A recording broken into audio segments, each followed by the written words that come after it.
we go. Woohoo. Okay, back to sharing. All right.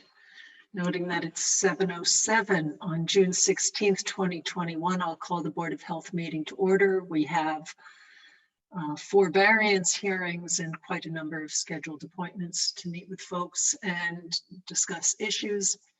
And before we get started, we can look at a few items to potentially add to the agenda as not reasonably anticipated by the chair 48 hours in advance of this meeting. And then we can vote to amend the agenda. And I'll also note that since we are on a virtual meeting, all our votes will be roll call votes. So we have an item here, the ZBA petition for hearing. And does anyone have any other items? There is one that I would like to add, and that's just very brief, just 60 Brush Hill Road to discuss. So moved. Contacting the building inspector. Okay. Do we have a second? Second. Okay. Daryl, aye. Matt Beavers, aye. Lisa, aye. Rebecca Honeywell, aye. Matt Vitale, aye. Okay. So let's move right to our appointment with the Ziskins of the Heritage in Sherborn. And we also have on the food inspector, Tom Curran, who, Tom, would you like to just briefly introduce the general topic? Sure, I'm just here to discuss two routine sanitary inspections that occurred at Coffee, Wine, and Provisions and the Heritage Restaurant on May 27th. Mm-hmm. Would it be helpful if I pull up the letter, or we don't really need that at this moment? You can certainly do that. Okay.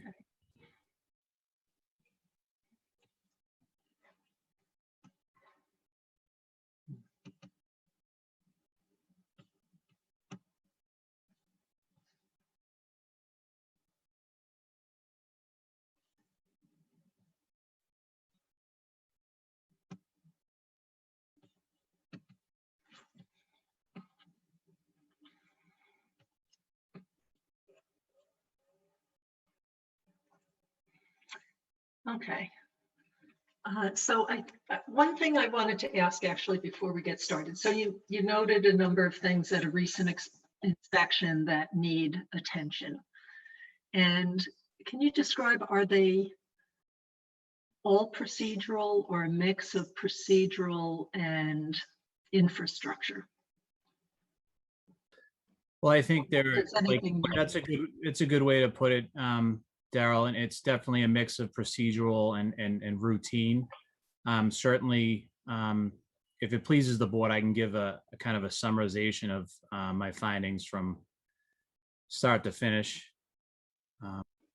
Okay, yeah, I'd say maybe a high level, because I'm going to assume that the board has had a chance to read through your inspection report, and since we have a really packed agenda. But certainly if anyone out there has questions, you know, we'd be happy to go into the details, but if you could give a high level overview, that would be great. Sure. So as I said, I conducted a routine visit at the wine and cheese provision store, and referring to that inspection report, which was provided to the board.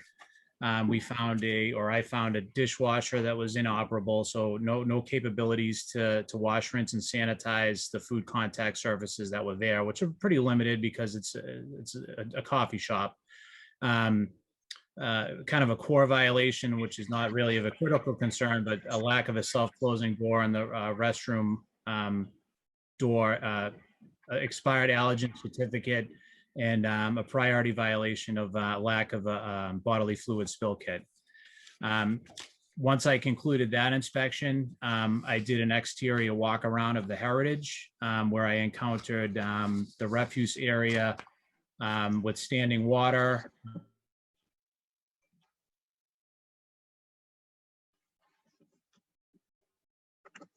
Oops, you froze.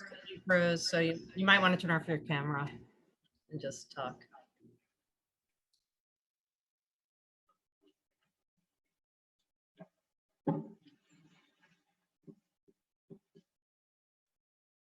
Uh-oh, you might be having the, Yeah, Tom, you're frozen. You might want to turn off your camera to preserve bandwidth and just speak.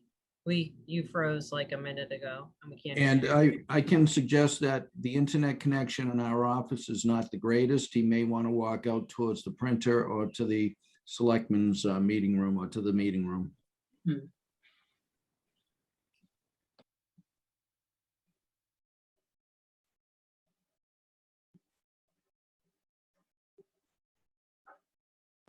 I'll try to call him in the office to let him know that. yeah, okay. In the meantime,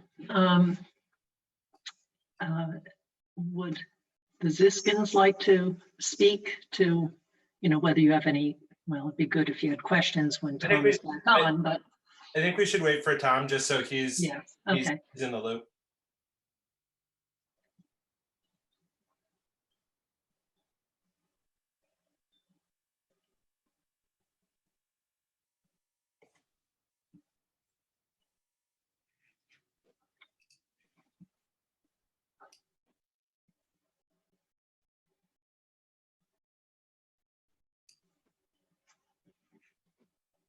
Sorry, I think I lost connection there. Yeah, hey, Tom, 1 second. I do have Tom on the phone. Tom, your best bet is to go to the print. Am I back on? You're back on. One suggestion we had was to try it without video, just to see if that helps your connection at all. Sure. So where did I leave off? I think we got as far as allergens, perhaps. Yeah, you were talking about walking around to the Heritage and seeing water. Okay, so I apologize for the disconnection. So yeah, after I concluded the wine and cheese shop assessment, I made my way outside and did an exterior walk around of the Heritage restaurant plant and observed the outside trash storage area in disarray with trash receptacles, dumpsters overflowing with garbage, standing water in the area, some uneven pavement structure underneath the where the dumpsters are stored. Just some general unnecessary accumulation of articles back there. I don't know if they're being discarded or not, if they have been since. I think they have been, but accumulation of soils and oil and on the exterior of a grease disposal container. Moving into my observables at the cook line, observed a food worker handling some ready-to-eat foods at the salad station without glove use. Overall, poor hand washing practices due to the fact that one of the hand sinks that I observed at the time near the ware washing area was lacking of a drying device or paper towels. I submitted some pictures to the board, including a looked to me like a rear, could have been a loading dock in the past. And I'm sure the owners could allude to what the functionality of that is, but it was like a back hallway, looked to be out of use with the accumulation of articles in that area and some general filth. Looked like to me, a defunct conveyor belt leading down to a out of use basement stairwell with a bag of charcoal, some other debris and soils in that area.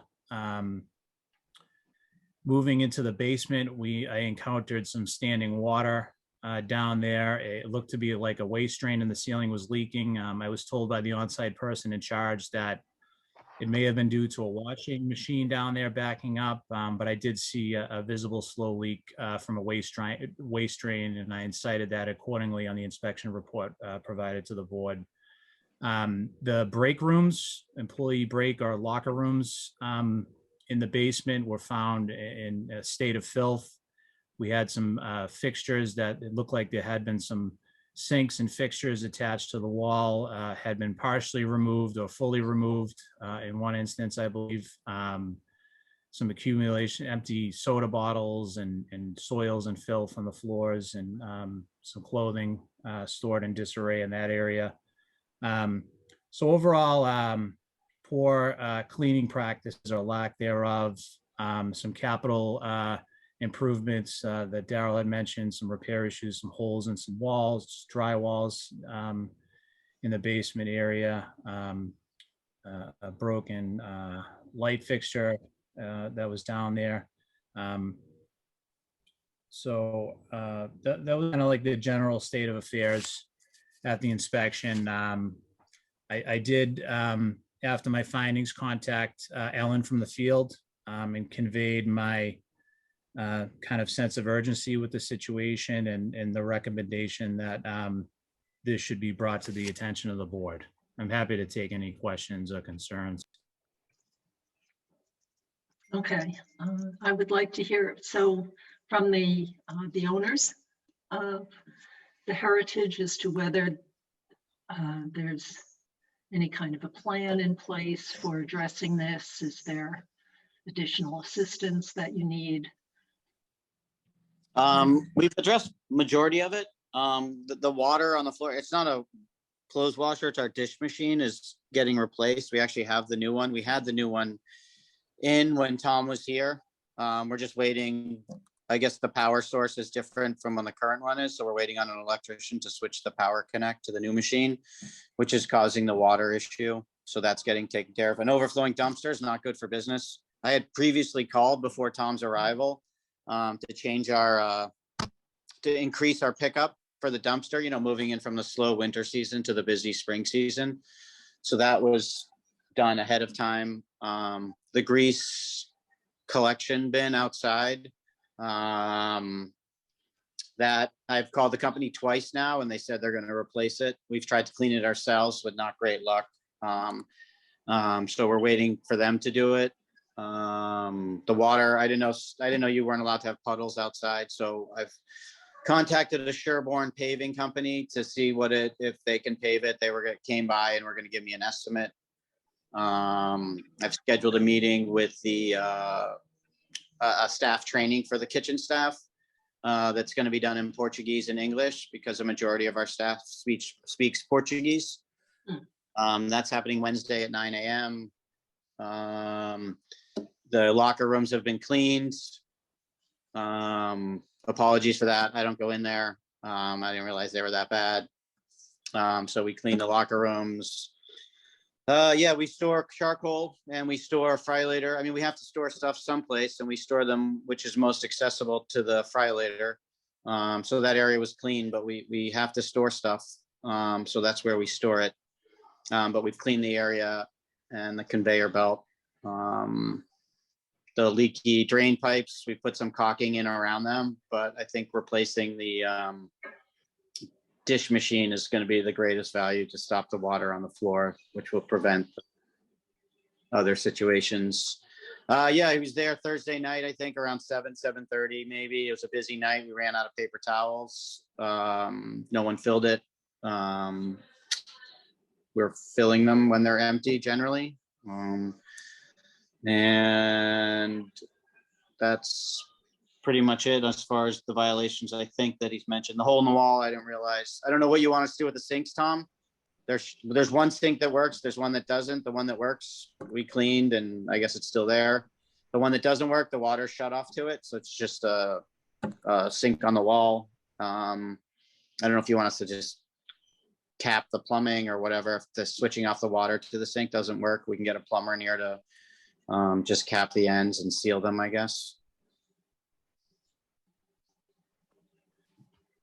Well, I know in the past, I think there had been some capacity issues with potable water as far as the well goes. So I don't know if it was just kind of a red flag.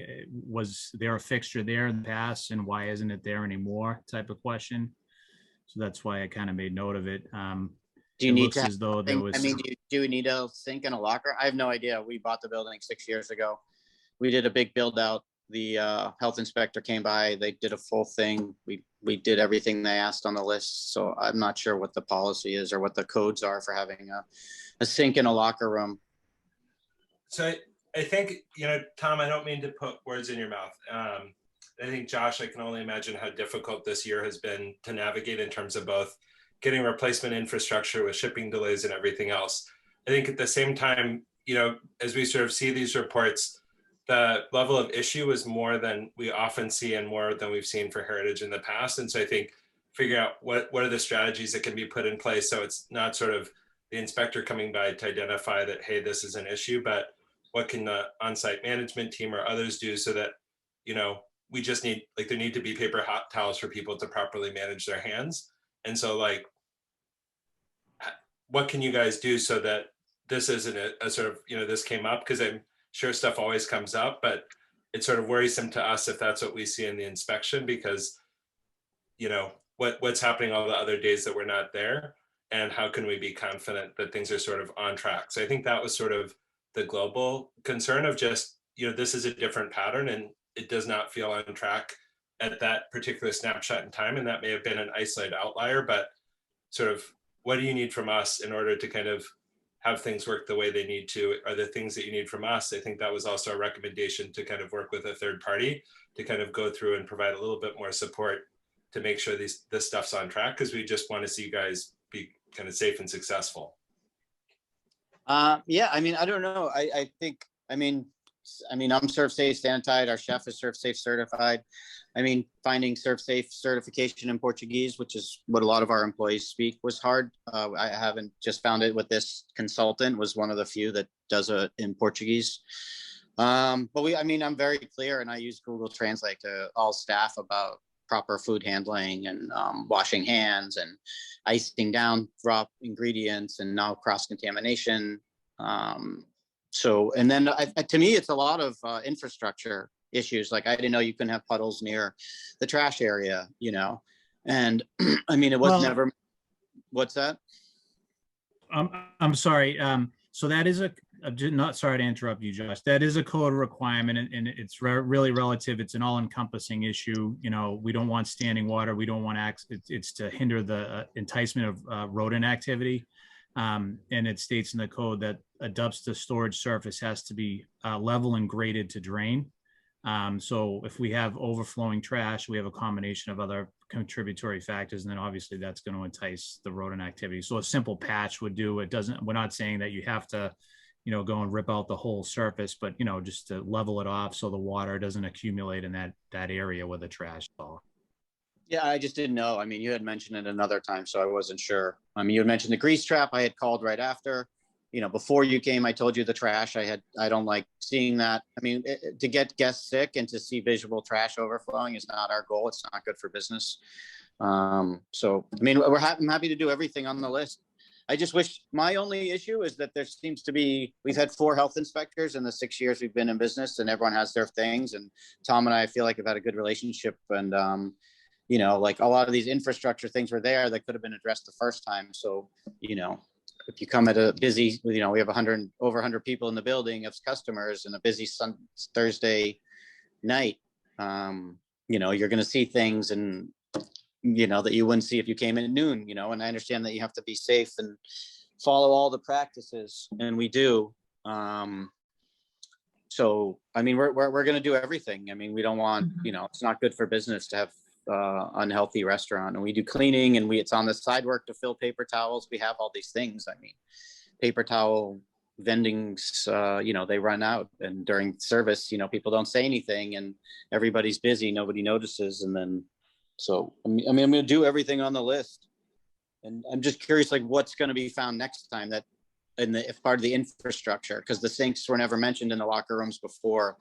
The slope, the grade, I didn't know. I mean, if you all knew about that, I apologize. It's just not the standing course. You know, we're more concerned on cross-contamination and proper food handling than the grade of the trash area. So, well, now I'll fix it. That's also a tricky one, because that's not going to be noticeable unless there have been the right weather conditions leading up to an inspection. So that might be why that particular one has not been identified before. And we've thrown away, we got rid of an old ice machine that we weren't using, that was, you know, we sort of held on to for emergency, and we just never used it. So he asked us to get rid of it. We got rid of it. We did a big dumpster clean of the whole restaurant. And, you know, so we've done everything, I feel like, in the past for the most part, when we've been able to contact people to get it done. Yeah, no, and that's great. And these were just some new items to look at, or maybe come up with new procedures. Possibly the food safety consultant can help you out with how do you set something up so that For example, paper towels go empty. How do you communicate to staff to deal with that right away, or assign people, or what have they seen elsewhere that's worked when you have a lot of people working and no one feels it's their particular job? For example, I don't know the circumstances, but that might be something that they could give you some tips on, proven methods Sure. experienced elsewhere. So, Mm. and then the one other thing, and I don't know if it was during the inspection, Tom, you mentioned there might be some outdoor food preparation.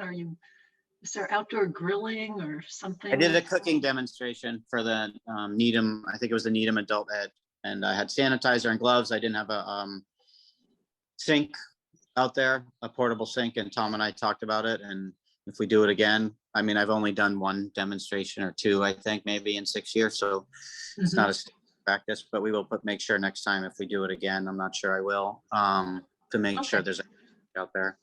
But I did have sanitizer and I did have that. And we do put food on buffets and tables. I'm sure you've all been to a wedding or an event where there's food on the table. We do that. Tom had mentioned maybe we need sneeze guards for that. I've never been to a wedding with a sneeze guard when there's a cheese plate or a crudité board, but I mean, we can look into it. I'm sure our guests wouldn't be happy with that. It's not the most attractive thing, but if that's what's required, then.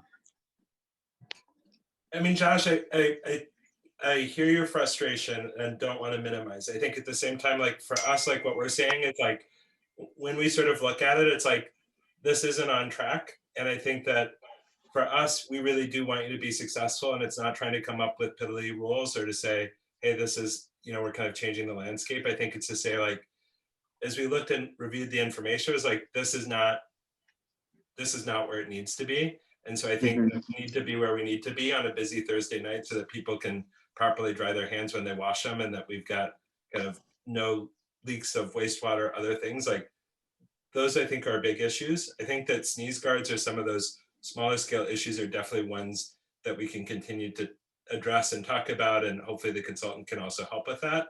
But like, I think our big concerns aren't, these are all equal. I think like having leaking water through a ceiling, big concern. Having concerns about people keeping their hands clean, big concern. Having sneeze guards at a wedding, I think something certainly that can be discussed, but I don't want to kind of confabulate the small concerns with the big concerns, because I think that we're most invested in seeing the big concerns addressed. And certainly there will often be small concerns in lots of restaurants, and that's not the part that feels like an outlier. I think it's the big concerns, although I think Tom can speak to that better. Yeah, I agree. I don't want water leaking through the ceiling. We have, we're replacing, like I said, we've. No, I think you're doing literally. I'm going to do everything. I'm going to do everything that's on the list. I'm happy to do it. Things were already done before they came up, like I said, and is there we have procedures in place to replace paper towel. We have it. It's on the busser's setup list. Make sure every day you get to-go boxes and you fill up all the containers with paper towel. So now we'll just add on, continually fill the things. And is there anything else in terms of what you need from us, in terms of either follow-up from Tom or kind of other questions or outstanding pieces with the infrastructure concerns or questions that you have that it would be helpful to follow up? I guess what do you want me to do with the sinks and the locker rooms is my only question. And the whole, we have a manager that was here that's no longer with us, and she's kind of haven't been able to communicate with her. So there's just some questions about exactly where the holes were and where the ceiling, the light fixture. I think you wanted a cover on the light fixture. Is that correct? Is that how I read that on the sheet? I'm not sure. I wasn't sure. Yeah. Just clarify, I guess, to what you want to say. I'll do everything. I mean, we've been very busy. The pandemic actually has been good for us. Not good at my other restaurant, but for this one it has. And so I'll do it. I just don't want it to come in and spend, next time someone comes and it's not just the frustration with the Board of Health. This is with the building inspector and the fire inspector too. They just come in, and every year it's something new, even though we've only been open for 6 years, and they'll come in and it'll be $5,000 worth of work, that they didn't bring up last year or the year before, or that they could have made us do every single thing in the code book, 6 years ago when we opened, and the building inspector and fire inspector continually every year, arm's length list of things. So I just don't want it to be the health inspections to be like that too, where we're just having to keep pumping money into things that could have been addressed 6 years ago, or last time Tom visited, or the previous health inspector visited. I mean, he's right on everything. I mean, I don't disagree with anything. It's just the infrastructure stuff. Like, I just wish there was a walkthrough and all the infrastructure stuff. This is what you need to do. We do it. And why was it okay to do it last year, but it's not okay this year? Those are my things. Like, Tom and I think have had a good relationship. But I just wish that you could tell me everything I need to do. I could get a contractor in here to do everything. And then next time you come, it's more focused on the sanitation, I guess, the important stuff.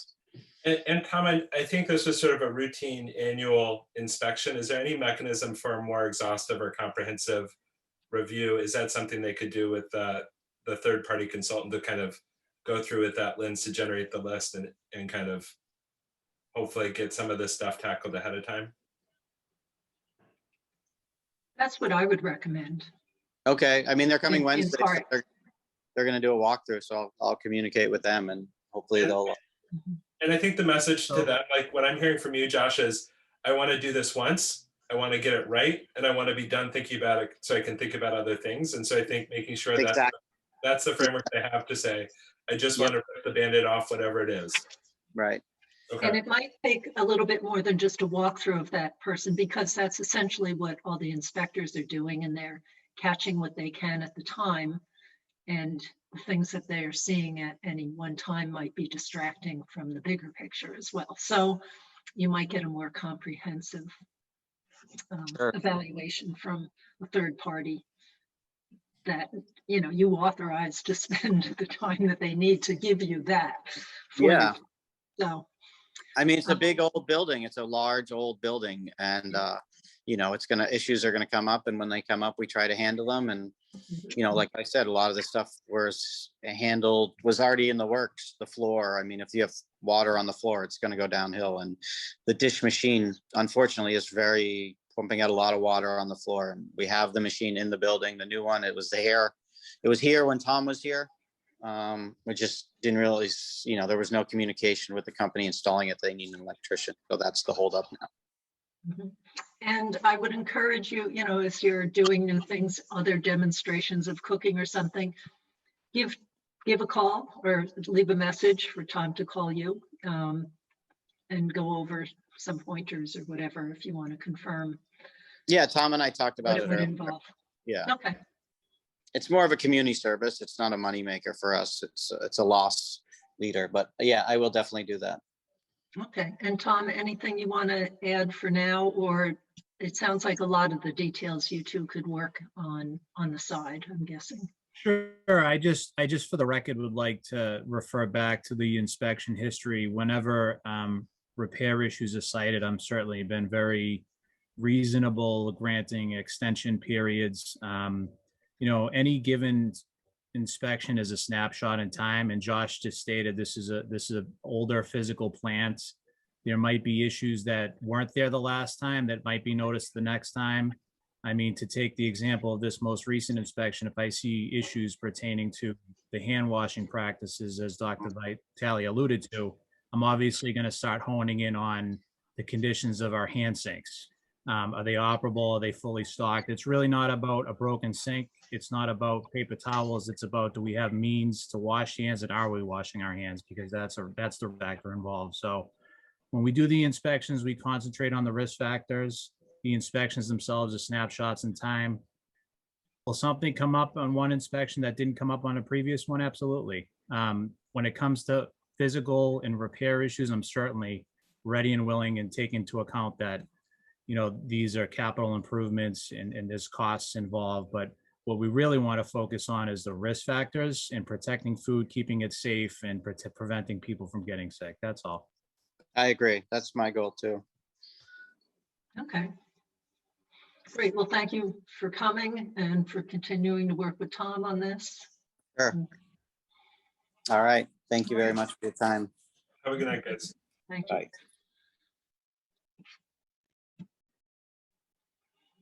Okay, so it is 7:37 and we have a variance hearing for a septic well and well replacement at 21 Prospect Street. And Ellen, do we have the green cards? Yes, we do. We received them all. Okay, great. And I'm assuming the engineer is here, Lisa? Dan McIntyre here representing the homeowners. Excellent. And let me just pull up something for this. This one.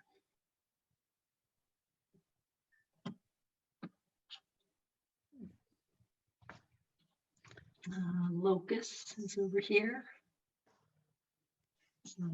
So this is 21 Prospect Street, just down a little bit from Coolidge. Mhm. And the railroad track goes here, I believe, Yes. right? Okay. So the homeowners have put this on the market. They're trying to get it sold. I think it actually has sold now. And it's in need of a replacement. This is still one of those old homes that is served by a cesspool. So it was an automatic failure. There's several issues with this particular lot that are constraints to septic systems and wells. Although it's an acre lot, there's 3 buildings on the lot.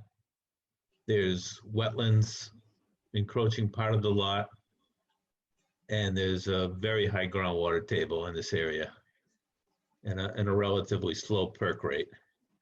So a lot of constraints to work with here. Mhm. We did convince the homeowners that the best solution would be to drill a new well. The existing well is centrally located in the lot, and we just couldn't, find a suitable location for a septic and maintain any, common sense setback from a well. Mhm. So we're relocating the well to the front yard up by Prospect Street, and we're putting the septic system in the back. Yeah, so the well is right up in there. Yeah. The existing well is right behind the house. Right, almost there, right by the garage, the corner of the garage. Corner of the garage. Oh, yep, right here. So we're gonna have that abandoned by a licensed well driller and put a new one in the front. And then, What's the distance, sorry, to the new one, to the proposed well, from the proposed septic? The new one, it is This is the 25? 125 feet. Okay, thank you. So we located the septic system to maintain that 125 feet and try to maximize the setback from the wetlands. We couldn't meet the Board of Health's requirements of I think it's 125 feet off of wetlands, but we did maximize what we could on this lot. We got 94 feet to the edge of the system. And we have gone through conservation and it's been approved by them. So Yeah, this looks like the hardest plan in a while. this was a tricky one, yeah. Can I ask 2 follow-up questions regarding the outbuildings? For the barn and the workshop, it looks like we've got water to the barn, but just want to confirm that it doesn't tie into the septic system. Right, there's no facilities in the barn. It's really for What kind of watering pots or just watering, yeah. Okay. Yep. And no water or septic connection to the workshop and garage. Is that right? Right. They have an electrical connection out there, but no water or septic. Perfect. Sounds good. Sorry to interrupt. And is this system, it's a replacement system, but there's no proposed like change or addition of bedrooms or anything? No, it's currently a 4-bedroom house as assessed by the assessors, and it's staying at a 4-bedroom house. Okay, and are the any of the barn or the workshop finished? Or are they workshop No. and barn-like? They Okay. are real workshops and barns. Okay. And Mark, do you have any comments? Well, I think Dan stated it correctly. This is a very difficult site to put a septic system into. The only thing is because it needs a new well, and it is a downhill well, so he is requesting 150 feet. It should be 150 and he's going with 125. And I think that's reasonable based on the soil types. What I would suggest is when it comes time for approval, I'll note that the well has to be approved for both potability before, and the old well has to be abandoned before they get the septic released. Okay. Could you explain that before the, Well, the septic system can be approved, but held back until, or conditioned so that the septic system doesn't get installed until the existing well is abandoned. And you don't want to abandon the existing well until you have potable water in the new wells. So typically we follow that format and make that part of the approval, just so there's no confusion. okay, I just wanted to understand that so I can explain it to the clients. Thank you. Yeah, I would suggest, Dan, if they have any questions, we can both talk with them. But they couldn't put the system in because it would be too close to the existing well presently, and that's why you have to do the well first, prove potability, abandon the old well, then you have the rights to put it in the septic because your distances will be in compliance. Understood. Okay. Does anyone else on the board have any questions before we ask if there are any abutters? No. The only question I have is, so is the new well placement, it puts it a little bit closer to the adjacent property system, but that system's down gradient. Is that correct? That's correct. All right, thanks. Okay, are there any abutters here tonight or anyone else who in the, Can I just Audience. ask a question? yes, This is not, I'm not questioning the rationale. I'm just curious about function for the engineer.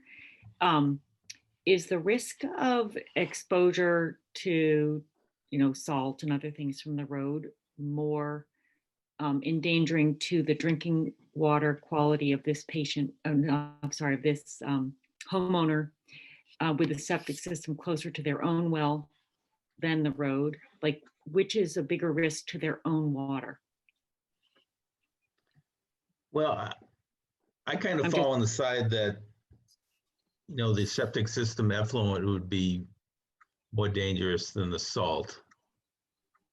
So sodium is not a regulated Right. part of the well, but it is something that we are concerned about. I would totally say if Dan was going to either put poop or salt in my water, I would have a strong preference between the two.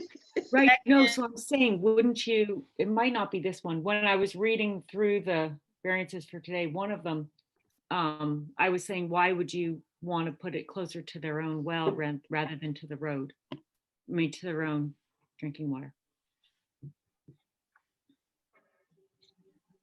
Might not be this. Lisa, is your question, why isn't it even closer to the road? Is that what you're asking? I'm saying, wouldn't it be in the best interest of the homeowner to have it closer to the road than the abutter? But I might be mixing my cases for today, so I need to read through this quickly. No worries. Yeah, I think it's the other one that we're coming up on. I think this is in the best place it can probably Yeah. be in the property. Mhm.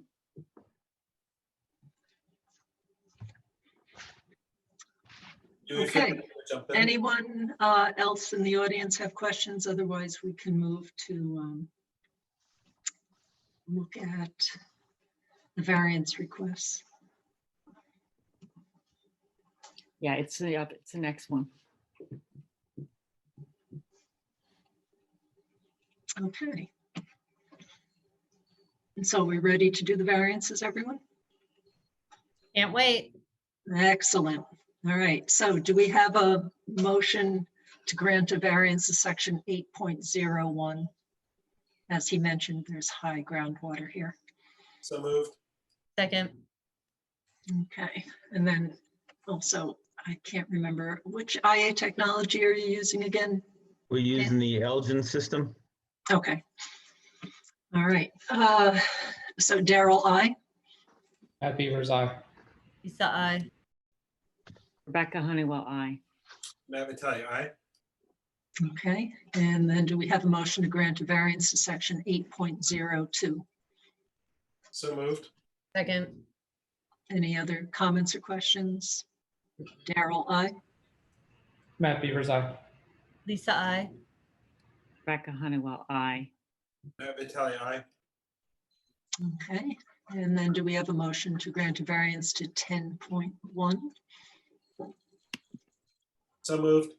Second, And this is the well issue we were just discussing. Daryl, I. Matt Beavers, aye. Lisa, I. Rebecca Honeywell, I. Matt Vitale, aye. Do we have a motion to grant a variance to section 10.2? Wetland offset.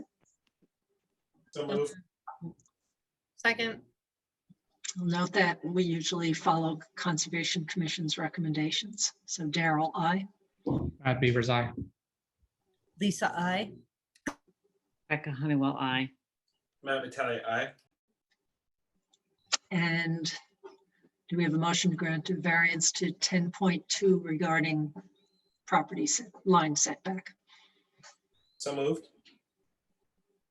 Second, Yeah, Daryl, if I can note, Yes. the lot lines have been surveyed. There's a reference note by Colonial Survey. So a surveyor did review these lot lines as required in Title V when you're looking at waivers, not within our code, but it still was reviewed by a land surveyor. Mhm. And this would be a good example of why, aside from all the other things that may have bearing on a neighbor, but this one certainly does. So, and I'm assuming that they're okay then. All right, so Daryl, I. Matt Beavers, aye. Lisa, I. Rebecca Honeywell, I. Matt Vitale, aye. Okay, and then regarding the well, do we have a motion? Wait. Okay, do we have a motion to grant a variance to 6.0D? So moved. Seconded. And this goes back to the complexity of siting a well on this property with all of the things going on there. Daryl, I. Matt Beavers, aye. Lisa, I. Rebecca Honeywell, I. Matt Vitale, aye. Then we have some Title V local upgrade waivers to consider. So do we have a motion to grant a variance to 15.4051H? So So moved. Oops. Second, Okay, Daryl, I. Matt Beavers, aye. Lisa, I. Rebecca Honeywell, I. Matt Vitale, aye. And do we have a motion to grant a variance to 15.4051H again, but this time regarding the tank piping? So So- moved. Oh. Second, And Dan, did you mention that this is it going to require the extra gasketing or seals, booting? Yes, the tanks, the tank piping is going to be booted, and they're going to be H20 rated tanks. They're going to be heavier tanks to prevent flotation. Mhm. Okay, great. So Daryl, I. Matt Beavers, aye. Lisa, I. Rebecca Honeywell, I. Matt Vitale, aye. Okay, so we can close the hearing, and are the plans ready for approval? And I think we have I have, and Daryl, if I can note too. that- several conditions. Yeah, and Daryl, just one other note. There is a bed being used in this design based on the amount of area allowed, and he is using the Elgins for bed formation. Because he's pumping towards the bed, the board had made the decision prior that a waiver is not required. It's going to be dosed and pressured by the pump. So It's a little bit of a stretch, but I just wanted to note it is a bed, and because it's being pumped, we have in the past not required a waiver or a variance for that. And by pumped, so pressure It's going to be supply pressure to dosed. the Yeah. bed? Yes, pressure dosed up to the bed. Okay, great. Okay, and so then we have the conditions would be for deed recording for the IA technology. I'm assuming a garbage grinder, I can't recall now. And that is correct. Both deed And recording. also for the well being proved as potable prior to installation of the septic. Yes, and this approval with those 3 noted conditions will also be for a well approval and for a septic system approval. Okay. All right, do we have a motion to that effect? So moved. Second, Any other comments, questions? Daryl, I. Matt Beavers, aye. Lisa, I.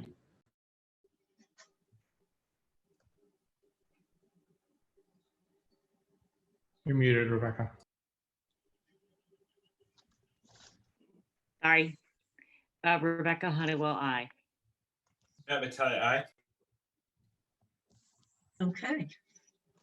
Thank you, Dan. All right. So the well driller can come in and pick up the well permit? Is that right? And that is correct, Dan. Okay. Thank you. All right. Don't go far. All right, so it is 7:53 and we have a variance hearing for a septic replacement at 28 Wildwood Drive. And Dan McIntyre is here to present. And the homeowners here. We do have all of the green cards. Oh, thank you, Ellen. Dan McIntyre representing the homeowner, Michael and Betsy Lee. So they've sold their home and again, didn't pass the Title V inspection. This system is a conventional system, septic tank with a stone leaching bed off of Harrington Ridge Road, almost down to the end of Wildwood.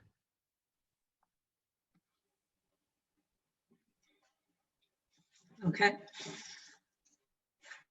So Are you seeing the plan? I see it, yes. Okay, So- excellent. Existing septic system is in the front yard. The well is in the backyard.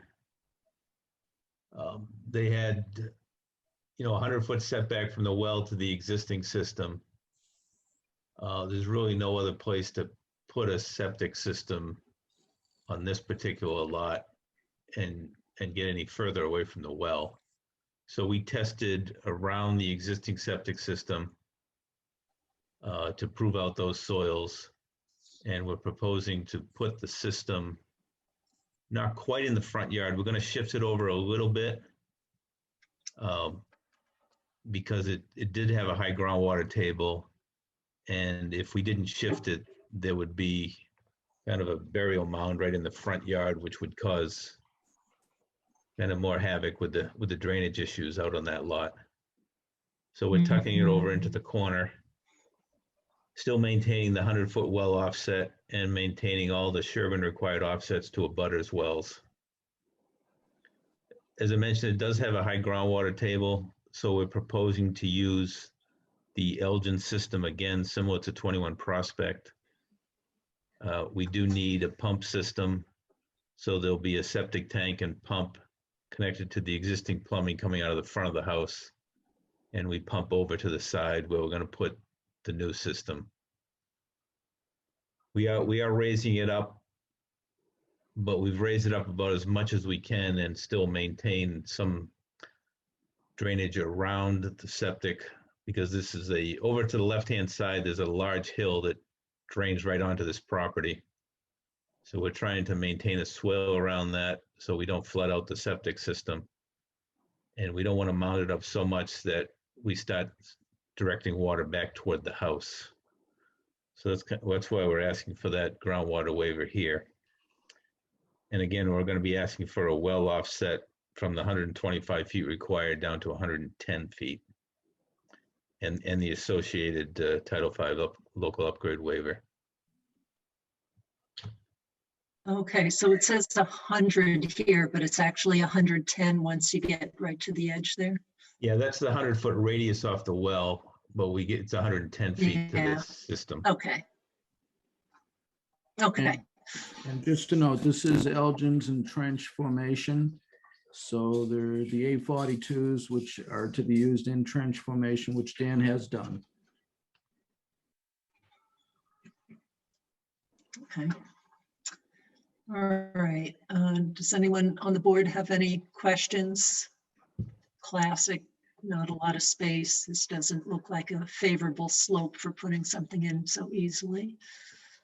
And no increase in bedroom count. It's maintaining the same. Okay. And are there any abutters or does the homeowner have any comments or questions? If not, I will No, pull we're up the just variance. thankful for the work that Dan has done for us. He's good at brain teaser lots. Okay. All right, so do we have a motion to grant a variance to section 8.01? So moved. Second, Daryl, I. Matt Beavers, aye. Lisa, I. Rebecca Honeywell, aye. Natalie, aye. Okay, and do we have a motion to grant a variance to section 8.02? So moved. Second, Daryl, I. Matt Beavers, aye. Lisa, I. Rebecca Honeywell, aye. Matt Vitale, aye. Okay, and do we have a motion to grant a variance to section 10.1? So moved. Second, Daryl, I. Matt Beavers, aye. Lisa, I. Rebecca Honeywell, aye. Matt Vitale, aye. And lastly, do we have a motion to grant a variance for a local upgrade waiver to Title V, Section 15.4051H? So moved. Second. Daryl, I. Matt Beavers, aye. Lisa, I. Rebecca Honeywell, aye. Matt Vitale, aye. Okay, so we can close this hearing and mark are the plans ready for approval. Yes, they're ready for approval, conditional to deed recordings for both the garbage grinder, prohibition, and the IA technology use. Okay, and do we have a motion to that effect? So moved. Seconded. I'll second. Okay, Daryl, I. Matt Beavers, aye. Lisa, I. Rebecca Honeywell, aye. Matt Vitale, aye. Okay. Thank you. Thank you for getting us on the June 16th docket. Thank you. Thanks.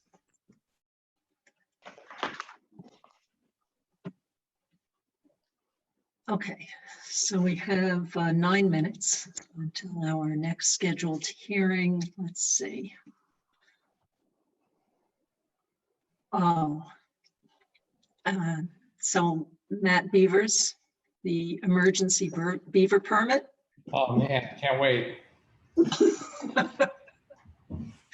is what I'm here Would you for. like to lead? I recommend- Or we can really ask I'll leave that Mark. more to us, yeah.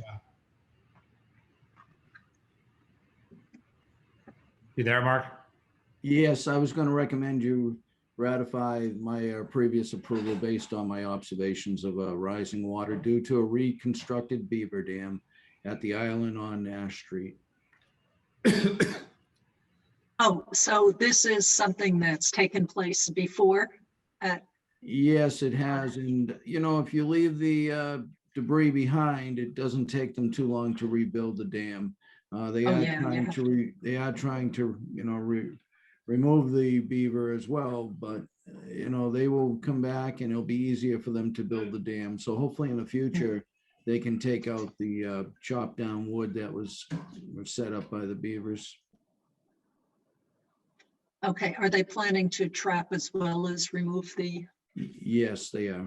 Okay, so it sounds like at some point it'd be worth having gone through this with clients and having put in a beaver deceiver to address it, which made life much easier than going in over and over again and trying to remove beavers and all the work associated.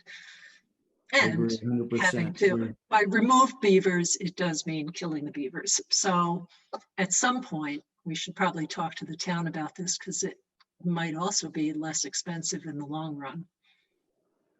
Because it doesn't, I think that it's very cost competitive with even just one visit by someone for trapping. So could be well worth it, but we could do that at another time because that requires some planning. Does anyone else have any questions, or does anyone else think it'd be reasonable to remind the town that there's another option? I Yeah, think it's a good idea. definitely. I hate to take away your fun though, Matt Beavers. No, I'm all for deceiving beavers. Okay. I'm pretty sure that's how I get my children to sleep every night. Okay. All right. So do we have a motion to ratify the previous approval of the permit? So moved. Second. Okay, Daryl, aye. Matt Beavers, aye. Lisa, I. I'm going to abstain. I want to. Oh, go ahead, Rebecca, sorry. I think that I'm just interested in learning more about this, and I agree that with Daryl that we need a more sustainable plan. So I think it's better than continually giving emergency beaver permits that involve removal and killing. So I'm going to abstain. Thanks. Fair enough. Matt Vitale, aye. Okay.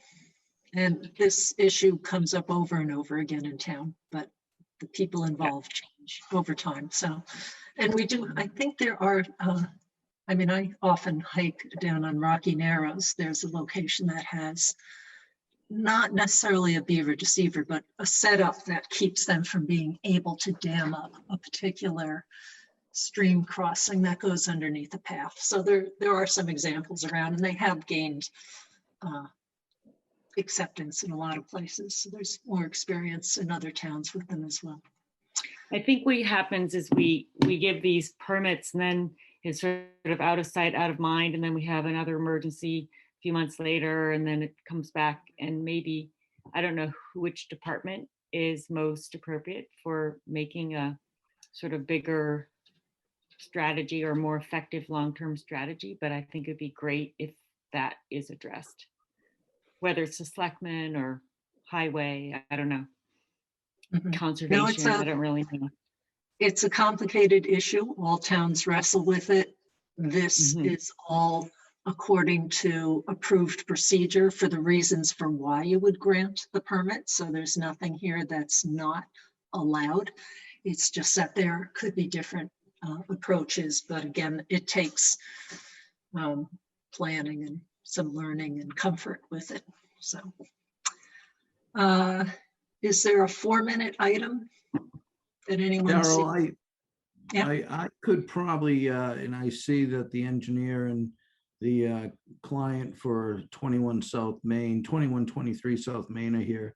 I received information. Would that really be 4 minutes though? I find that hard to the believe. information I received from the state today kind of moves us towards allowing the project. But if you want, I can just explain what the state said, how our definition is within close proximity to the definition in new construction at the state. But if you want to spend a little more time, like 5 to 10 minutes, I can wait in between another hearing. Yeah, I think I would rather do that than feel too terribly squeezed. Okay. I think we could probably squeeze in snappers. Okay. So at least I got a chance to look at the snappers proposal, and I think in the context of low community rates, low prevalence of outdoor transmission, it seemed like a reasonable strategy. I think that the things to consider reinforcing with families is to make sure that families don't send their kids if they're symptomatic. And I think intrinsic to the process, they'll have tracking of attendance. But if not, that would be my only other recommendation. But other than that, seemed reasonable and low risk to me, though I would certainly invite the opinion of others. Is that a typo? No fewer than 20 swimmers? Should it be no more than 20 swimmers? Or No, I think It's if they like- have fewer than 20, it's not viable to run it. okay. And 6 swimmers per lane. How many lanes are there? I thought there were more lanes than that. No? There are, I never counted the lanes. I thought there were like I 6. think that's, yeah, around 6, 5, 6, probably not more than 8. Oh, I don't think so. Anyway, I was just a little, it didn't articulate how many lanes actually will be present. I agree. I don't have any issues with this. It was just, the wording was a little confusing because there wasn't sort of backup for some of the infrastructure. Okay. All right. So just a refresher of what you said, Matt. No children who are symptomatic and And I think retaining records of attendance. Again, I okay. think the risk For here. contact tracing, or is that the intent? I think contact tracing, although again, I think the risk of having a case is quite low in this environment. And sort of outdoor and swimming in this use case, having people who are close enough for long enough in a 1-hour session seems incredibly unlikely. So I think that it is unlikely to have a positive contact trace, but it's just so much easier to track it and not need it than to need it and not have it and try to recreate it. Okay. Yep. Okay. So would we like to have a motion to advise Ellen to send an email to communicate that information? So moved. Second. Daryl, I. Matt Beavers, aye. Lisa, I. Rebecca Honeywell, aye. Matt Vitale, aye. Okay, perfect. So here we are at 8:10. Is that where we are? Yeah, 8:10, and we have a variance hearing for a septic replacement expansion and a well replacement at 45 Elliott Street. And Dan McIntyre is here. And Ellen, did we receive all the green cards? Yes, we did. Okay, great. Okay, you can start. All right. Dan and I will bring up the plan while you are. So this particular property, the homeowners are not selling, but they wanted to do some improvements to the inside of the home and put a little addition on the property. This is almost across the street from the driveway to the school up on the southern side of Elliott Street. Okay. So in their planning for the addition, they were going to reconstruct or enclose the entrance porch on the side of the house. And they discovered that the well is right there. So it would have been too close to the new foundation for that addition. And they're renovating the master bedroom on the second floor, which kind of constituted an additional room. So we needed to address both of those issues so they could do the addition as well as design it to get a fifth bedroom to make the addition work. Okay. So the existing, as I mentioned, the existing well is right next to the porch, actually, and right next to the driveway there. The house was still served by a cesspool in the backyard. And on this one here, we looked at a few options on trying to figure out what's the best thing to do. And we did settle on putting the septic system back in the front yard, in the backyard, and then try to work a new location for the well. And we, if you can scroll down a little bit more toward Elliott Street, we can try to address, I think, Rebecca's previous question Yeah, about this is the one. well setback. Sorry Yeah. about that. So we're proposing a 129-foot offset from the septic system to the new well. And in this case, it would be a down gradient well with soils that are very fast perk rates, less than 2 minutes per inch. So we'd be into the 175-foot setback under the Sherborn regulations. So if you scroll down toward Elliott Street, I'll point out the concerns that we had about locating a well further from the septic and closer to the road. We're staying 82 feet off the pavement. You can see that the topography is a bowl right there. And they do get runoff directly from Elliott Street right into their front yard and collect in that bowl. And didn't really want to put a well in a low spot like that. That would be a bad thing to do, in my opinion. Yeah. So And we actually, tried if we to- had the well apron requirement, it would be hard to build that up when you have a big bowl. Exactly. So we tried to use our best judgment to kind of come to a compromise, and we settled on the well right at 129 feet off, which also allows the well driller a fairly level spot to set up his rig and then get the electric and water service back to the house in a reasonable manner. Can you just scroll to the west a little bit though, or the left? Is there a reason why maybe you couldn't go, for closer to the, that, I don't know if that's And west. over here, Yes. Yeah. Is there a reason why?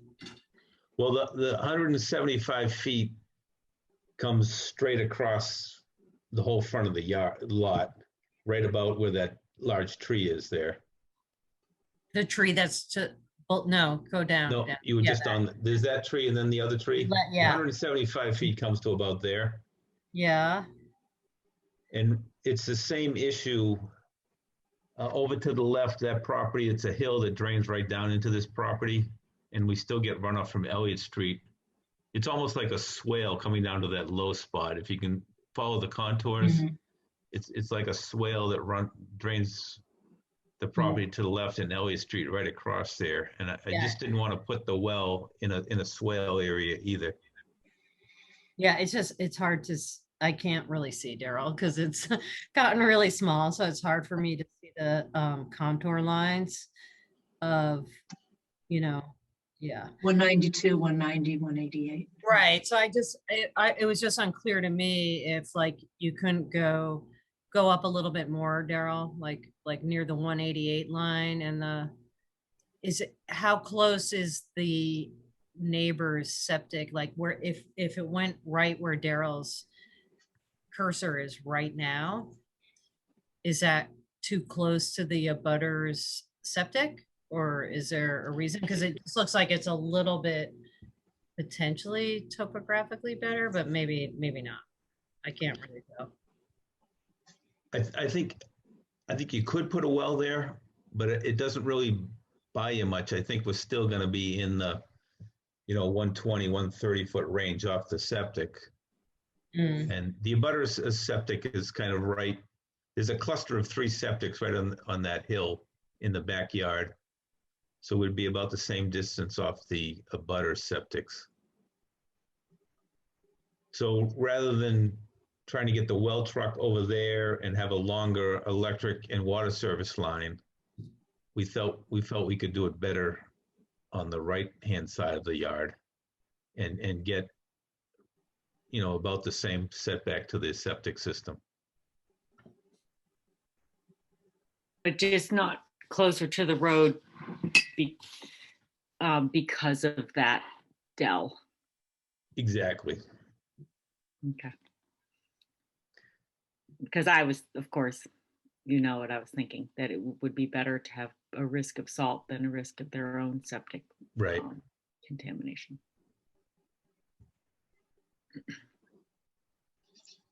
And is this considered, is the size of the proposed renovations and addition enough to call it new construction or no?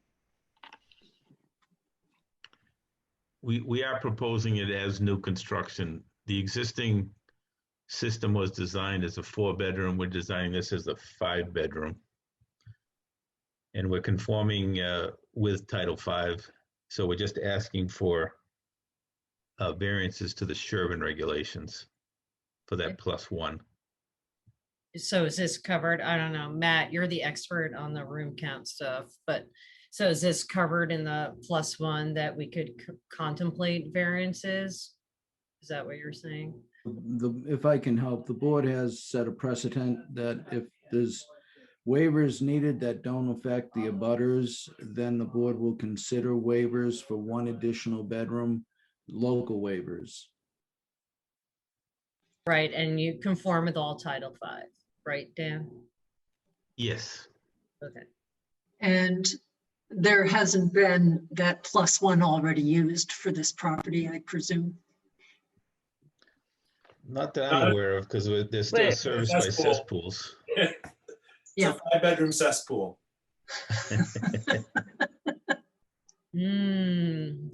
Well, then we go by house record, the whole thing. The assessor's records to determine what the original building was. So.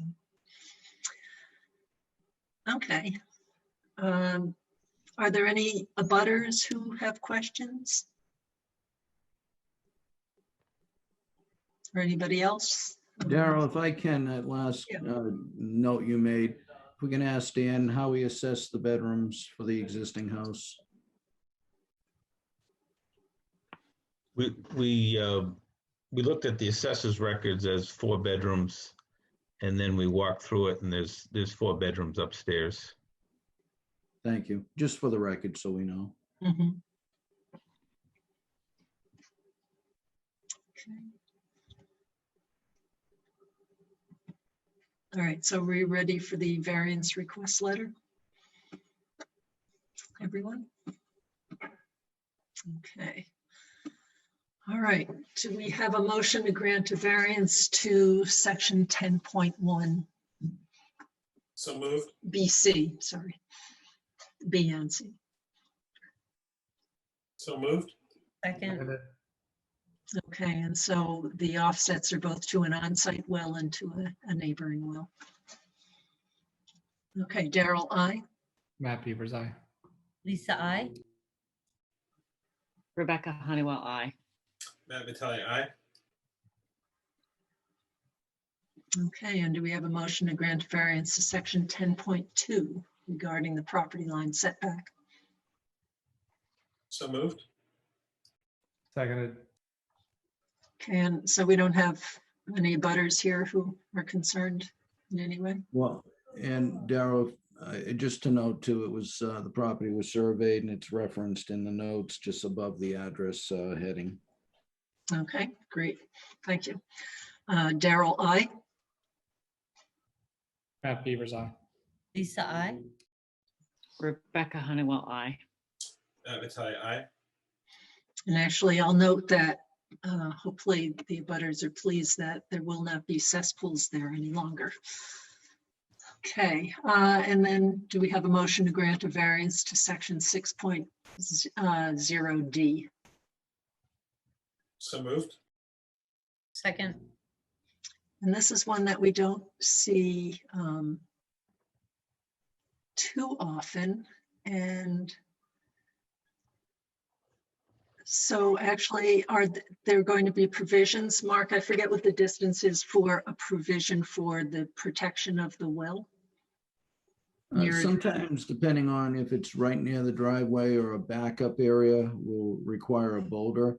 In this case, the area for the 15 feet is not on the drive up through the garage. It's at the point where you go into the garage. So shouldn't be any cars turning into it, but away from it, if anything, the way I see it. But that's up to the board. You could require that.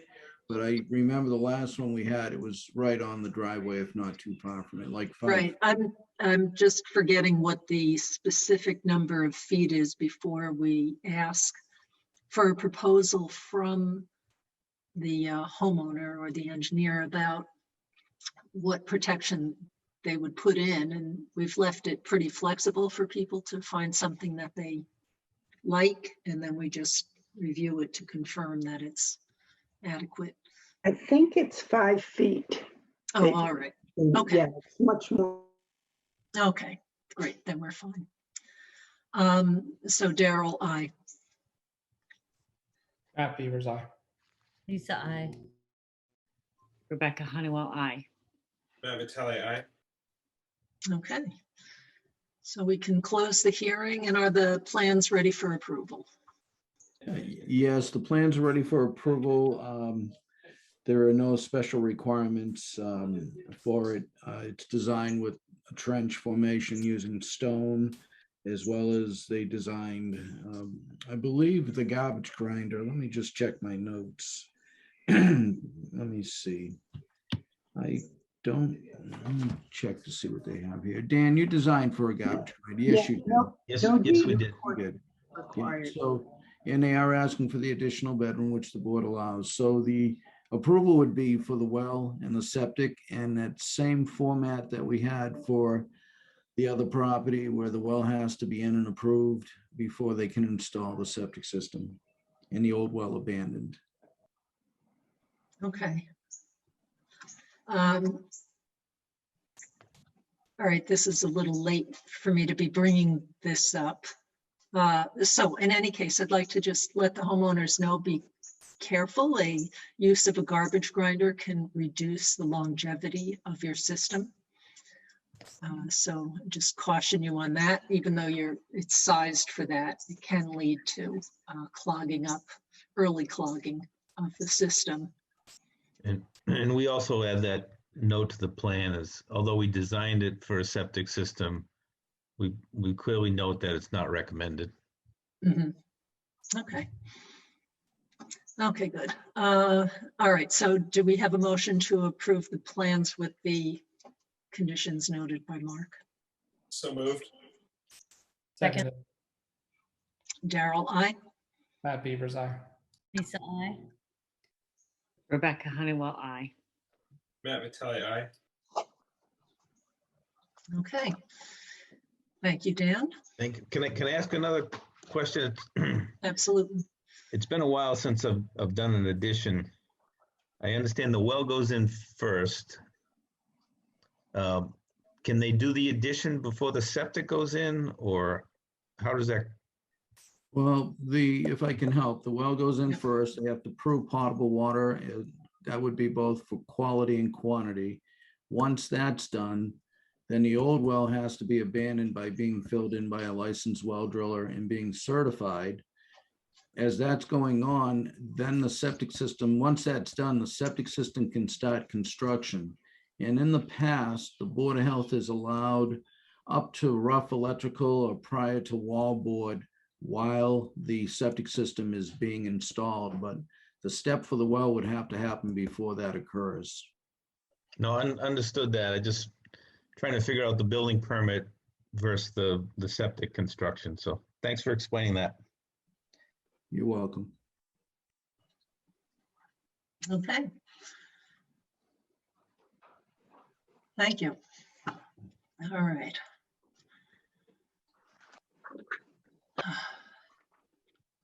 How about agenda items for the July 7th meeting? Ellen, we were thinking, I think there was some previous discussion regarding approach to vaccination for the schools for the coming academic year. And after talking to Kay about it, thought it probably made sense to have a joint Board of Health meeting on that topic. And so the question we had for you was whether there was any particular date that would be most conducive to that, recognizing we've got a pretty busy docket in the next couple of months. Well, both, right now, I think there's 5 variance hearings on July 7th. I've already gotten 2 scheduled for July 21st. Are you able to tell what time the earliest variance hearing is for July 21st? Yeah, the first is always 7:30. Okay. Do you think we could try to have it as like a 7:05 agenda item? I don't think it'll be, I think we could probably do it in 20 to 25 minutes, okay? Yeah, so on the 21st, you said? Yep. I think, and then I'll reach out to Kay to ask to check in with her board. Yep, okay. And then if there's something happening that makes that a longer discussion, we can cross that bridge when we get there.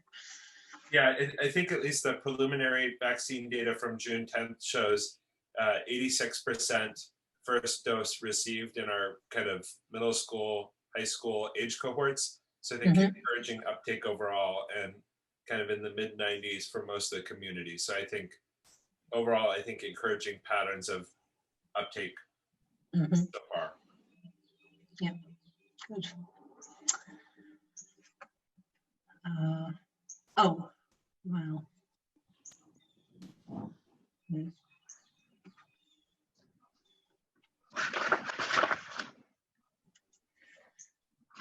I'm at a loss for something that would be for 2 minutes. Everything else looks a little longer. The ZBA petitions? There's only Maybe. one, and you've already discussed it. You might not have any. That just came in today. And they'll be meeting June 28th. Okay. And could you just read off what it was? So. Oh yeah, it's for 24 North Main Street, Sean and Kelly Hogan, change in use of the Sherborn Day Spa building to office space. Okay, maybe would the simplest thing be to send them, if we have it, notes from when we met with them? I forget what meeting that was. Yeah, Like it was summary of the main points or just an excerpt of the minutes if we have. So, okay. That'd be great. Send that to the ZBA? Yes. Okay. All right. It's 8:30 and we have a variance hearing for a septic replacement at 1 Woodland Street. And we had an RT on earlier. Was that Rob Truax? Yes. Excellent. All right. So Ellen, did we receive the green cards? Yes. Okay. I will pull up the plan and you can begin, Rob. Thank you. For the record, Rob Truax with GLM Engineering Consultants. So we're looking to do an upgrade on the septic at 1 Woodland Street. As you can see on the locus plan, this is a lot that has a narrow strip going out to Woodland with about 50 feet of frontage. The house is set back off the street behind the other abutting houses. We did some soil testing in the rear yard. There's an existing system in the rear yard now. There is a well in the front yard for the existing house. There's a well in the neighbor's yard, as you can see, going towards the driveway out front. And then there's an additional well off to the rear, off locus, on another abutting well. There's also wetlands that surround the back of the property and the side of the house, As you can see on the plan, that's a BVW that goes around. So we're kind of restricted to the area that we can work in. So we did some soil testing in the backyard. We did 3 test pits. We found an area that would work. We're looking to put in a Elgin drain system. It's a trench configuration. We're able to fit it just off the back of the house, 20 feet off the property line, about 20 feet off the house.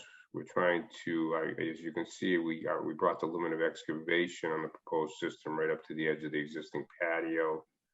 We're trying to save that patio, so that's keeping us a little bit tight of the wetlands.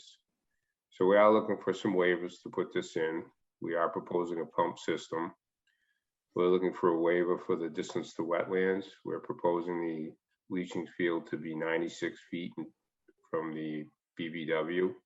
You got your folks, your bylaw requires 125. We're also looking for a waiver from the well on the locus of the property for the homeowner itself. We're not looking for waivers to the wells of any of the butters, just to our well itself. It's in the front of the house on the other side, and we're looking for 111 feet to the well.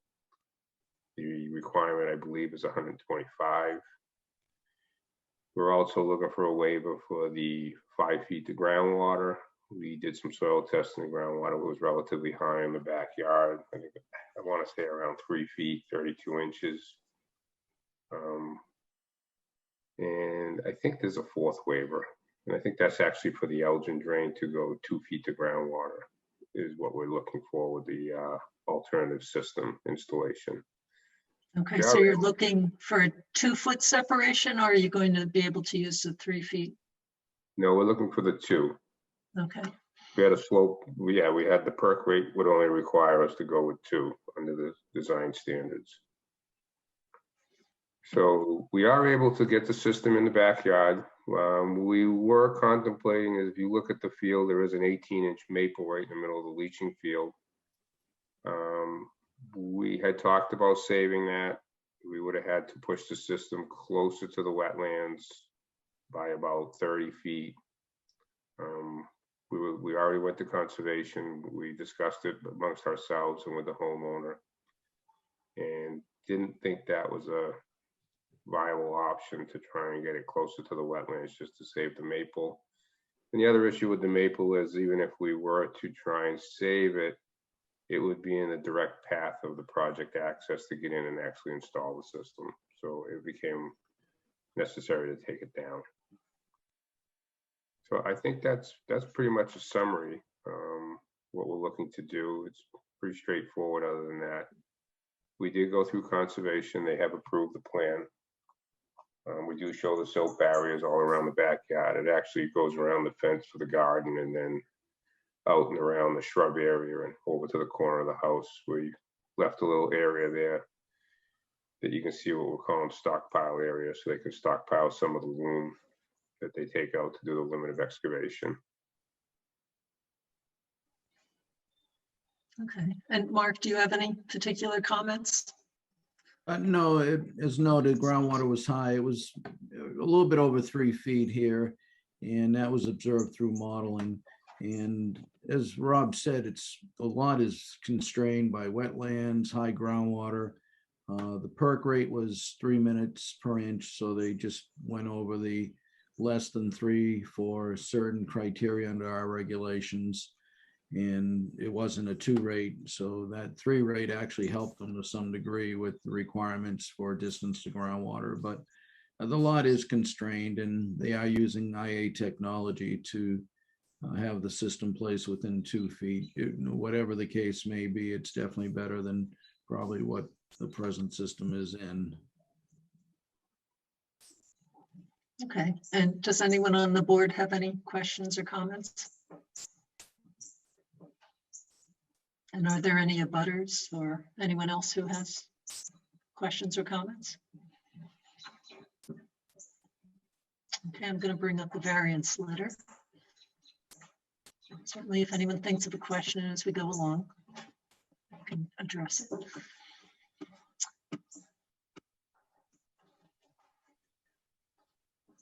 Okay, so the first 2 basically have to do with the depth to groundwater on the property. So do we have a motion to grant a variance to section 8.02? So moved. Seconded. Daryl, I. Matt Beavers, aye. Lisa, I. Rebecca Honeywell, I. Matt Vitale, aye. And then do we have a motion to grant a variance to 8.01? And we'll just note that the Elgin system is important to this. So moved. Seconded. Daryl, I. Matt Beavers, aye. Lisa, I. Rebecca Honeywell, I. Matt Vitale, aye. All right, so, Ellen, I assume you're recommending that we break Yeah. this up into 10.1A? Yeah, and then it's the 6.0A is in the well regs, so it's. Yeah. Okay. All right, so do we have a motion to grant a variance to section 10.1A? So moved.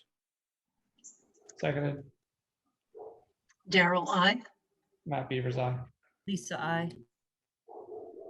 Rebecca Honeywell, I. Matt Vitale, aye.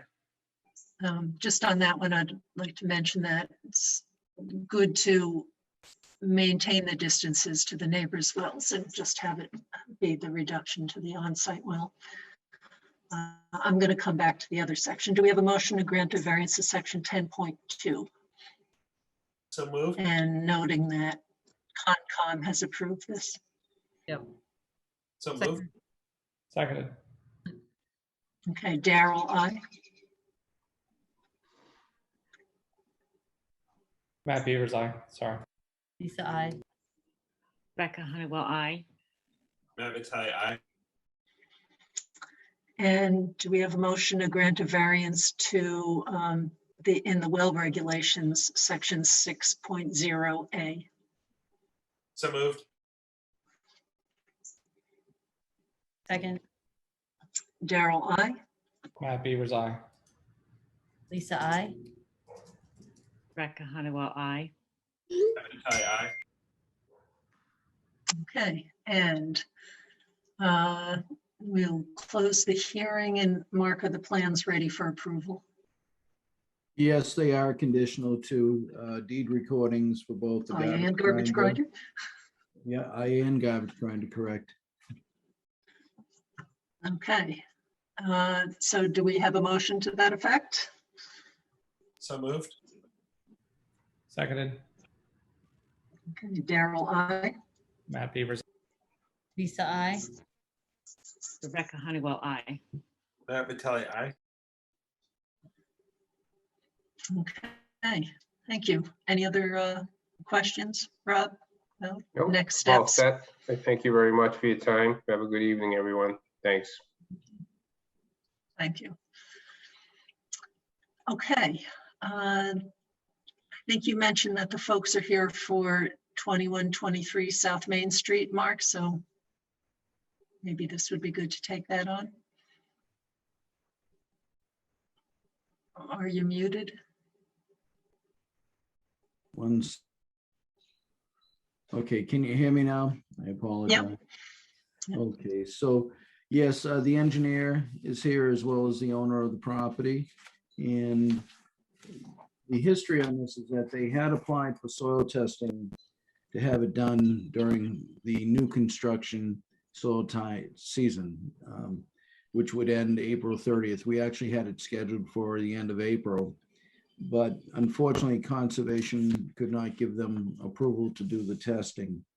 The process would be to consider it new construction if they're, in the past, if you're putting in a new building. They were originally going to put Dunkin' Donuts.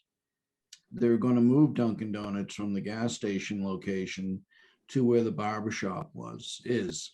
And through the process, the request changed to have Dunkin' Donuts put up a new building. So with that said, the engineer, I informed him that we consider that new construction.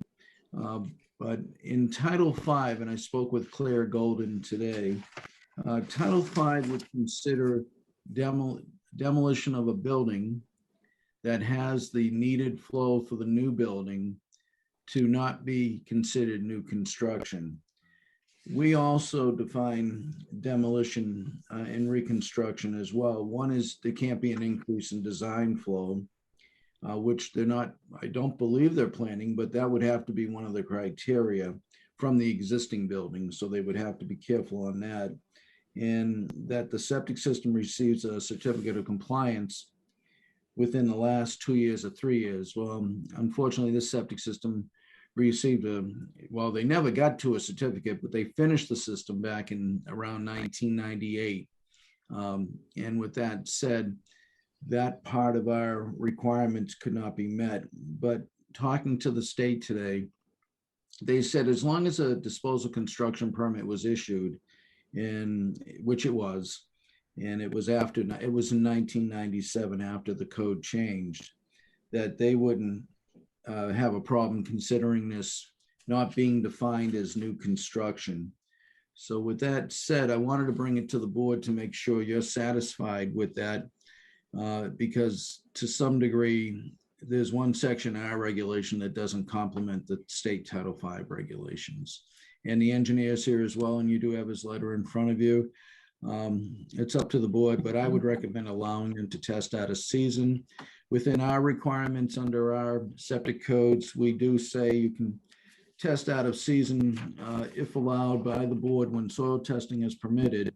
And in those other times outside of the soil test season, you have to determine groundwater by the investigation techniques approved in Title V. So they would need to have a soil evaluator out there with me, which I know they were originally proposing prior. So with that said, I don't see an issue with allowing them to test out a season.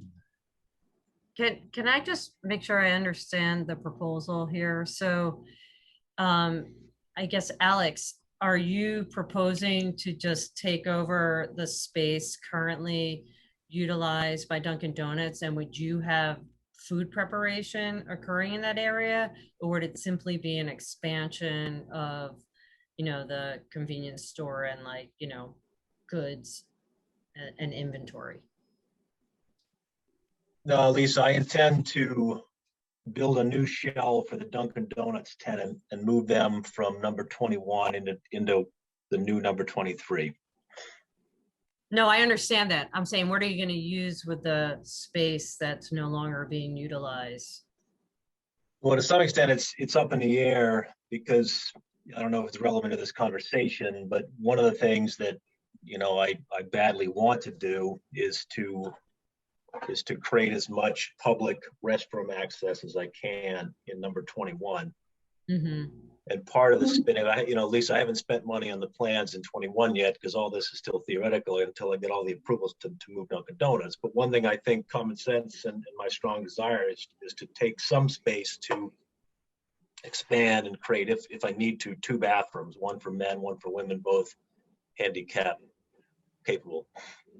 Beyond that, who knows? I might put a deli counter in there, whatever I can fit. It's only about 251 square feet.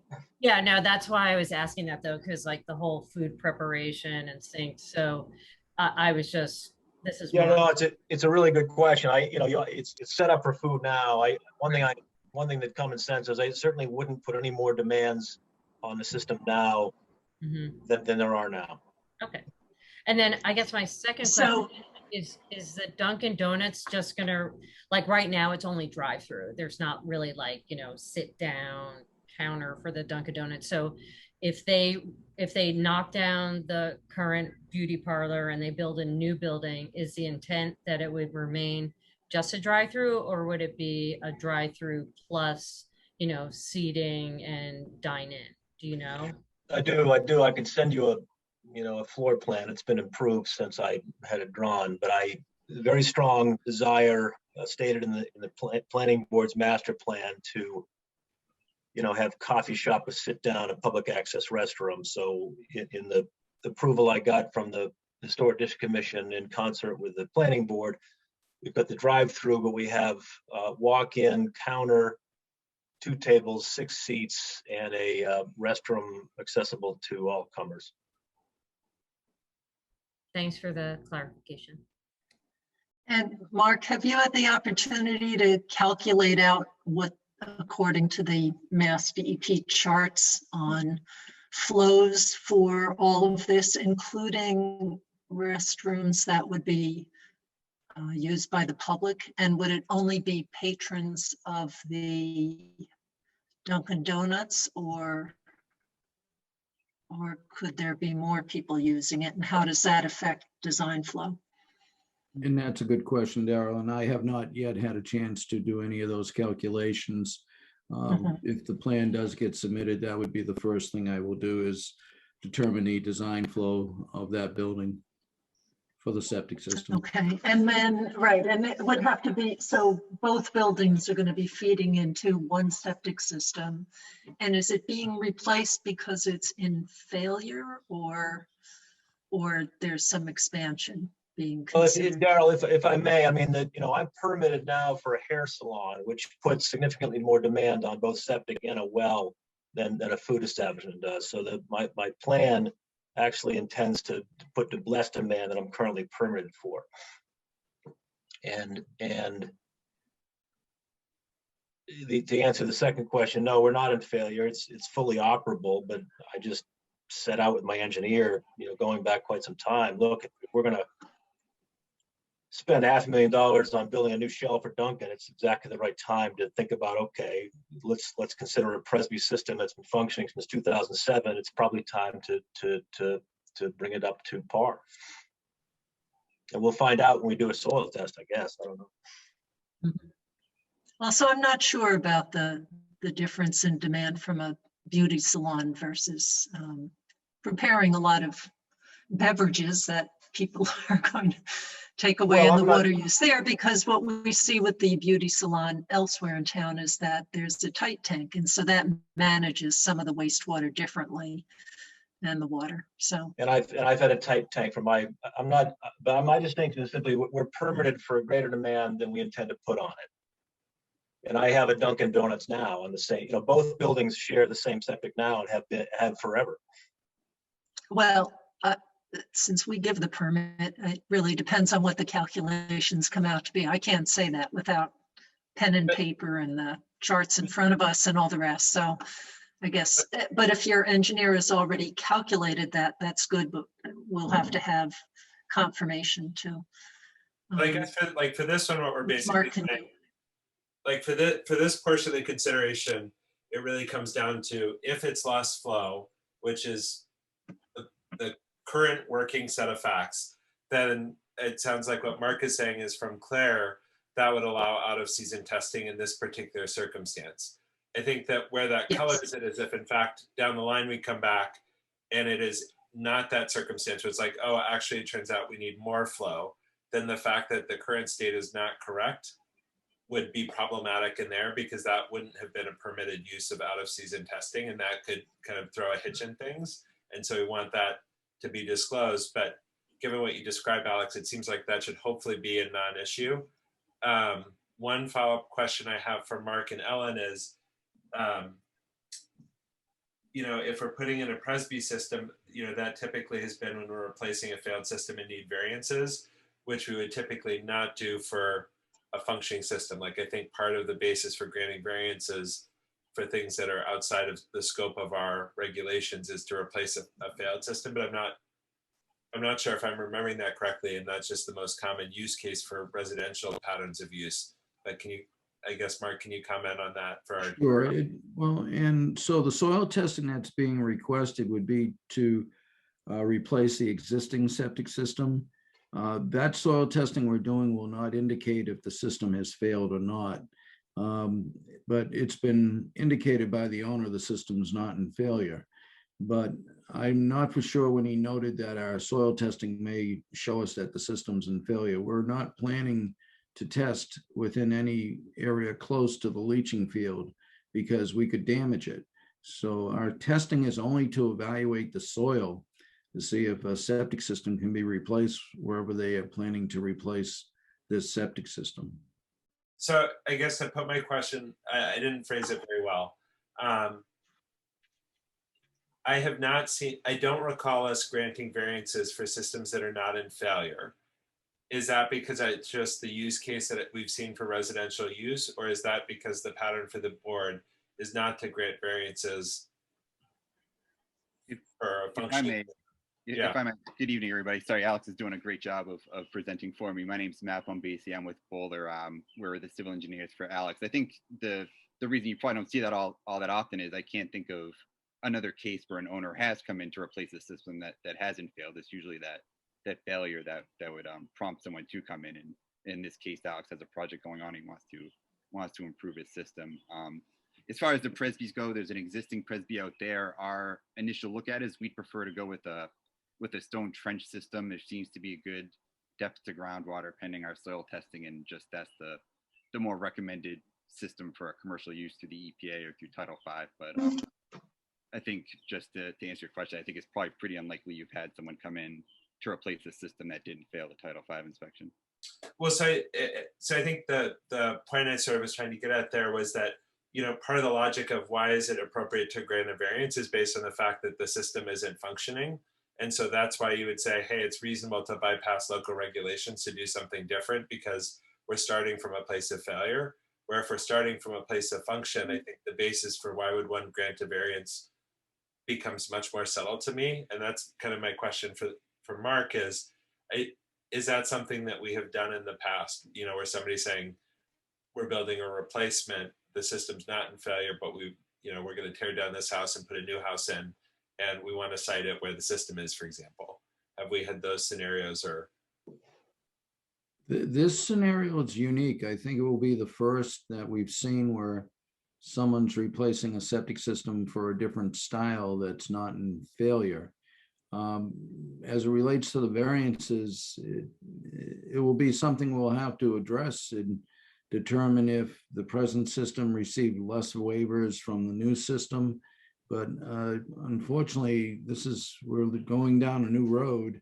Even the design flow for this for this building, we're going to have to probably contact Dunkin' Donuts to determine if they have any water meters of buildings of this nature, because it's in the last plan, it was drive-through only, and they didn't calculate a design flow, but they had a minimum gallonage of 1,000 gallons. So yeah, the sooner we can get maybe water meters of an equivalent building, the better it will be for us to determine two times the water meter of another building outside of that type, the 6 seats with the bathrooms and the drive-through, because presently it's unknown, and that will have to be determined. The chart shows seating areas in restaurants and service areas as drive-throughs, and we've discussed that before. That 150 gallons per seat for a service area was really for what you see on the highways like the Mass Turnpike. So hopefully we'll be able to get some data from Dunkin' Donuts on an equivalent facility of their water meters. But back to your question, Matt, related to the variances, this will be a new area we'll be going into, but the buildings do exist. So it would be, one of those things where waivers have been presented. Well, the buildings exist except for the new one. So we are chartering a new area, I would say. so maybe just in terms of, for Alex, for next steps, like I think soil testing is a piece of it, but for us, like the position I'm concerned about, or that I just want to be transparent about, is if we just say, oh yeah, totally. I mean, there's just waivers because, we'll waiver things. Like for us, the core basis for that at baseline is that it's a system that's out of compliance. And so if I interrupt, I'm a lay person. I can only follow half of what's being discussed. I don't understand why we're talking about. I don't even know what I need a waiver for. I have an operable system. I'm undertaking a significant project. I No, want to make sure. Alex, let Matt finish. Right. So Alex, the issue is we sort of have a base set of regulations that guide, hey, this is how your system needs to be installed. These are the separations that need to be in place. This is the basic technology that's used. We have new houses that are built. So there's just a house on South Main Street that got built that didn't require any waivers. our typical pattern for new construction is that no waivers are required, and that the basis for granting a waiver is that you have a system that is in failure, meaning it had a Title V inspection that it did not pass, to suggest that it's not performing appropriately. And so when people come before the board and say, hey, we may need a waiver to bypass X, Y, and Z piece of your local regulations, we're starting from a non-functioning system, and we're seeking kind of maximum compliance and best performance. And so that's the general context we have. So if you say, hey, we're actually bypassing this rule, but you started with a cesspit, which is basically a reusable outhouse. So yes, we're bypassing this waiver. This is so much closer to compliance than what you started with, that that's the basis for why you would grant a variance for this property that you might not grant for a different property. If the system is in compliance, then you don't have that basis, and it becomes much more subtle about why are you potentially bypassing local regulations. So if you don't need any variances, which it's possible you won't, then this is a totally moot conversation and has no relevance. But if you do need variances, that's a piece I want to make sure that's sort of on the radar for you and your civil engineer, so that it doesn't blindside you 2 or 3 months from now to say, wait a second, I did all this work, I spent this money, and this is the first I'm hearing about it. I just don't want you to get blindsided later to say, like, the pattern of replacing a functioning system isn't typical, and it undermines the basis we often use for granting variances. So that's probably going to be a trickier conversation than many of the ones we have for these like 10-minute hearings. And so I just, you know, as you guys sort of develop those plans and have that framing, I just want to make sure that's clear, because if I were in your position, I might not know that. But to come back around to the question at hand, right, which is to request out of season soil testing. Right? Yeah. Because that's where I think this all started. And typically we've approved out of season soil testing because the system is in failure and needs to be replaced. And so I think that's the question here is it okay to approve out of season soil testing for a functioning system? Am I summarizing that accurately? And if I can read between Matt, the lines Matt Vitale was reading, I think what he was insinuating is that the system replacement should be an improvement. We shouldn't take a system that exists today and make it worse. It's closer to the wetlands or closer to the groundwater table. And I think that's fully our intention is for it to be an improvement. We're going to have the same or more groundwater separation, a better leaching system, in more compliant than the existing system. And so I think for me, like, again, we're not seeing that plan, but if that's what we land at, like, that feels less tricky, because I think it fits with that larger trend. So maybe, do we want to just kind of do a straw poll for the board just to check in? From my standpoint, I think we're close enough based on Claire's guidance that I'm comfortable with out of season testing, in terms of there's a logic for it, which is the applicant went and attempted in-season testing. There are some barriers related to that. We've got guidance from the state that what we're doing fits with the rules that they have.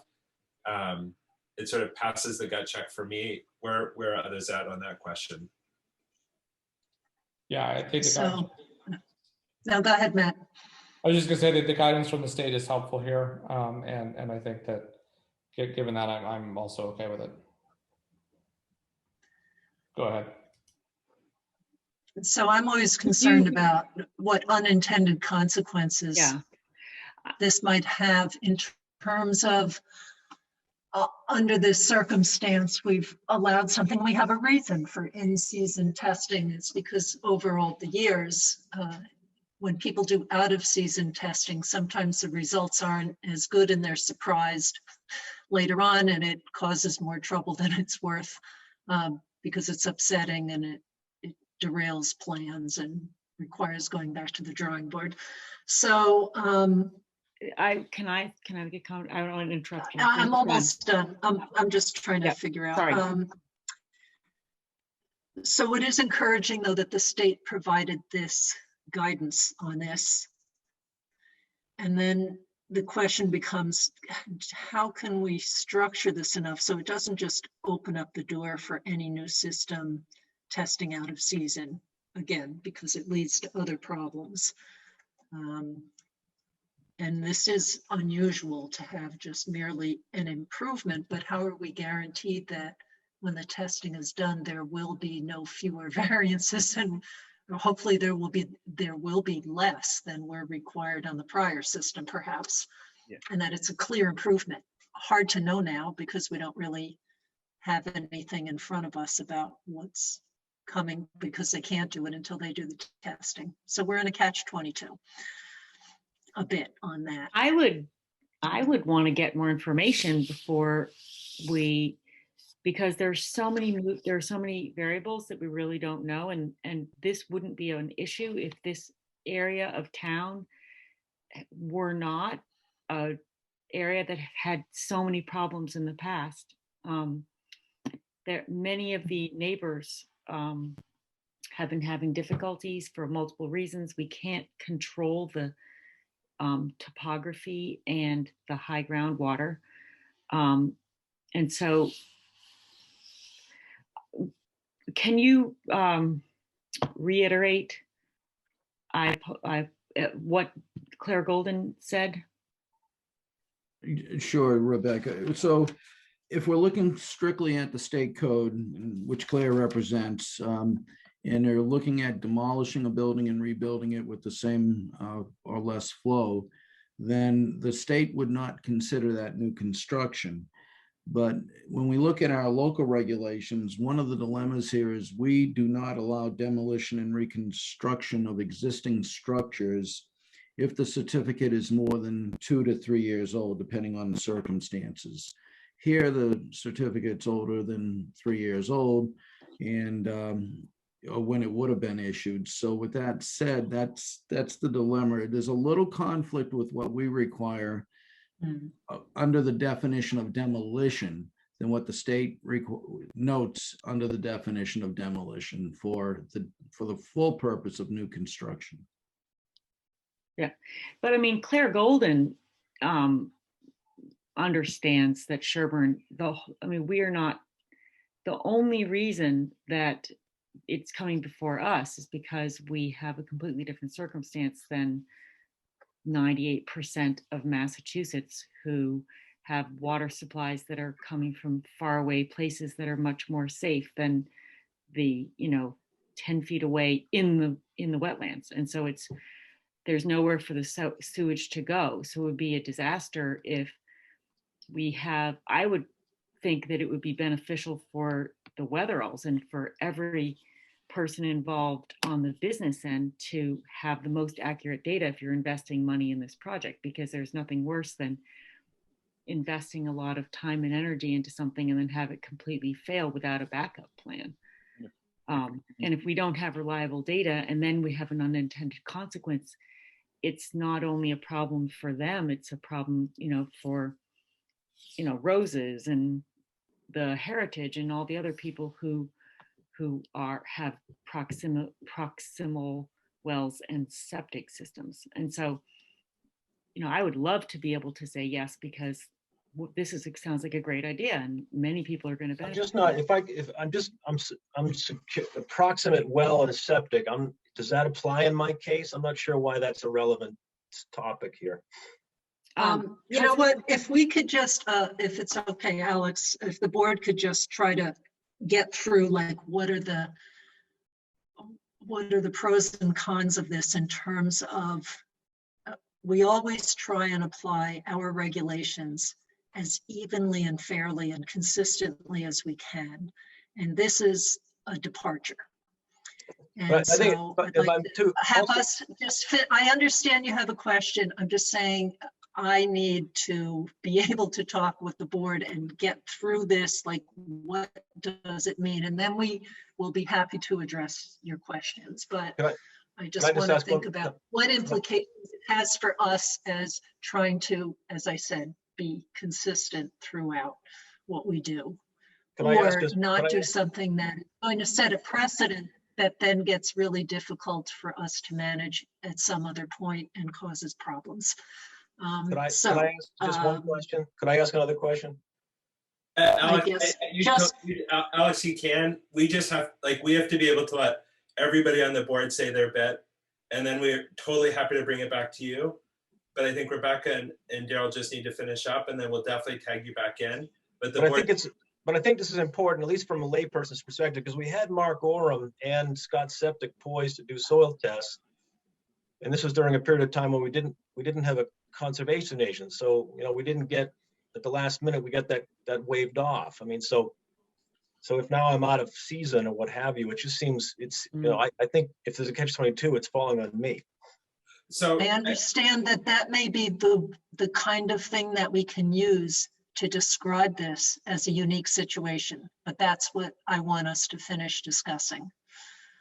Yeah, and the problem is not, I mean, it's obviously from your perspective, it's a scheduling issue and that stinks.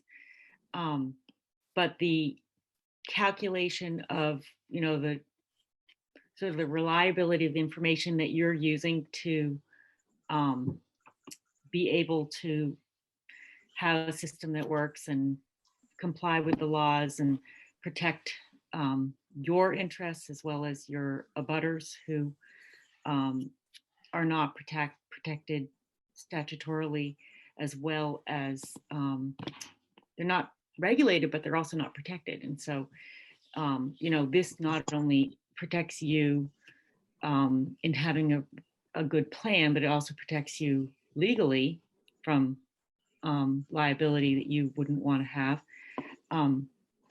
But it also would just simplify things. And so it stinks that the season part makes the reliability of the information harder to use.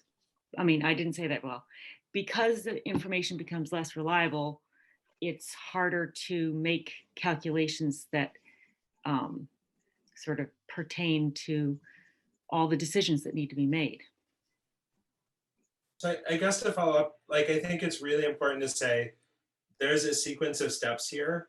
I feel a little bit like we're conflating what plan we're going to see with the step before us, which is, you know, from Mark, the guidance from the state was that this would fit within a definition that by our local regulations would be allowed by out of season testing. And so if that's the case, I think we need to have a narrow focus. And again, I think there are lots of downstream things that, Alex, we want to kind of give you a little bit of a telegraph just as you guys think through your plans to kind of give some background. But I'm sort of worried, Rebecca, it feels like the scope is really broad, where like, if this is functionally falling close or within the scope of what we would allow for out of season testing, you know, the fact that it's out of season, I think still falls within that bucket.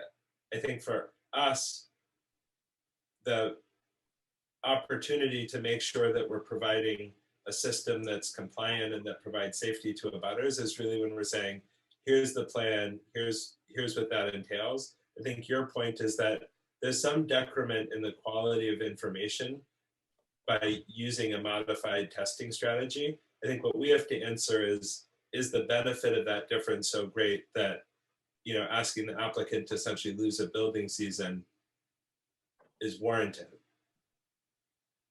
And if I may, I know the Right, board. so Oh, a sorry.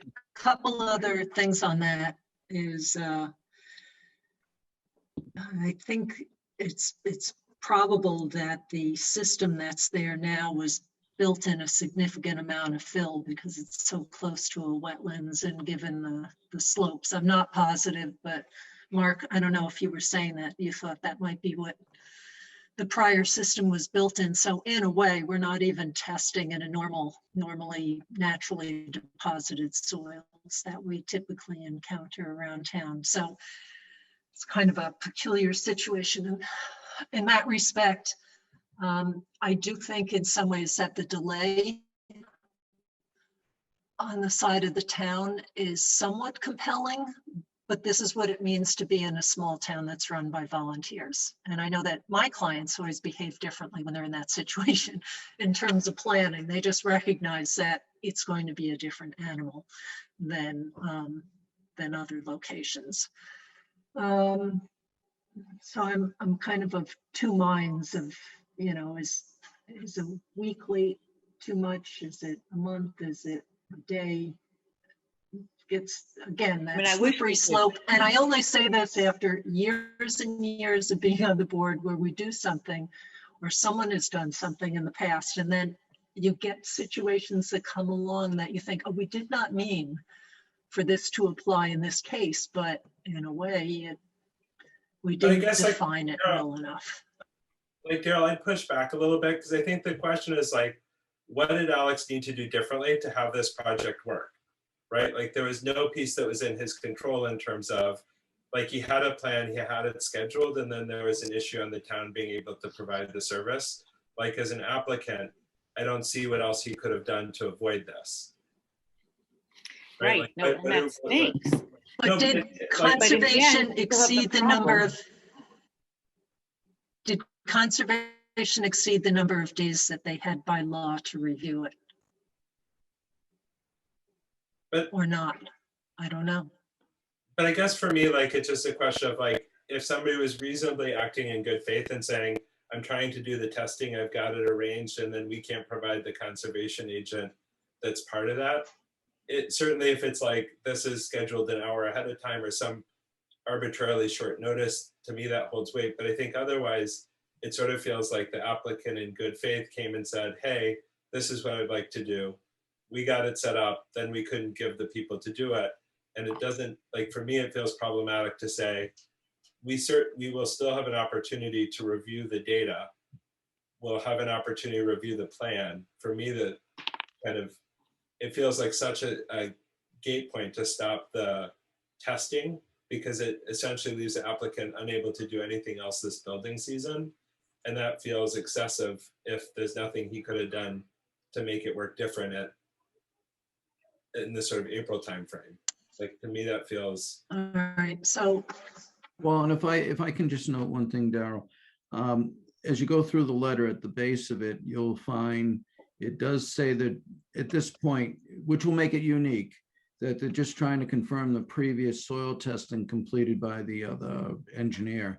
So it is unique in that respect that they're just testing on each side of the septic system to confirm the previous testing. It's the paragraph above.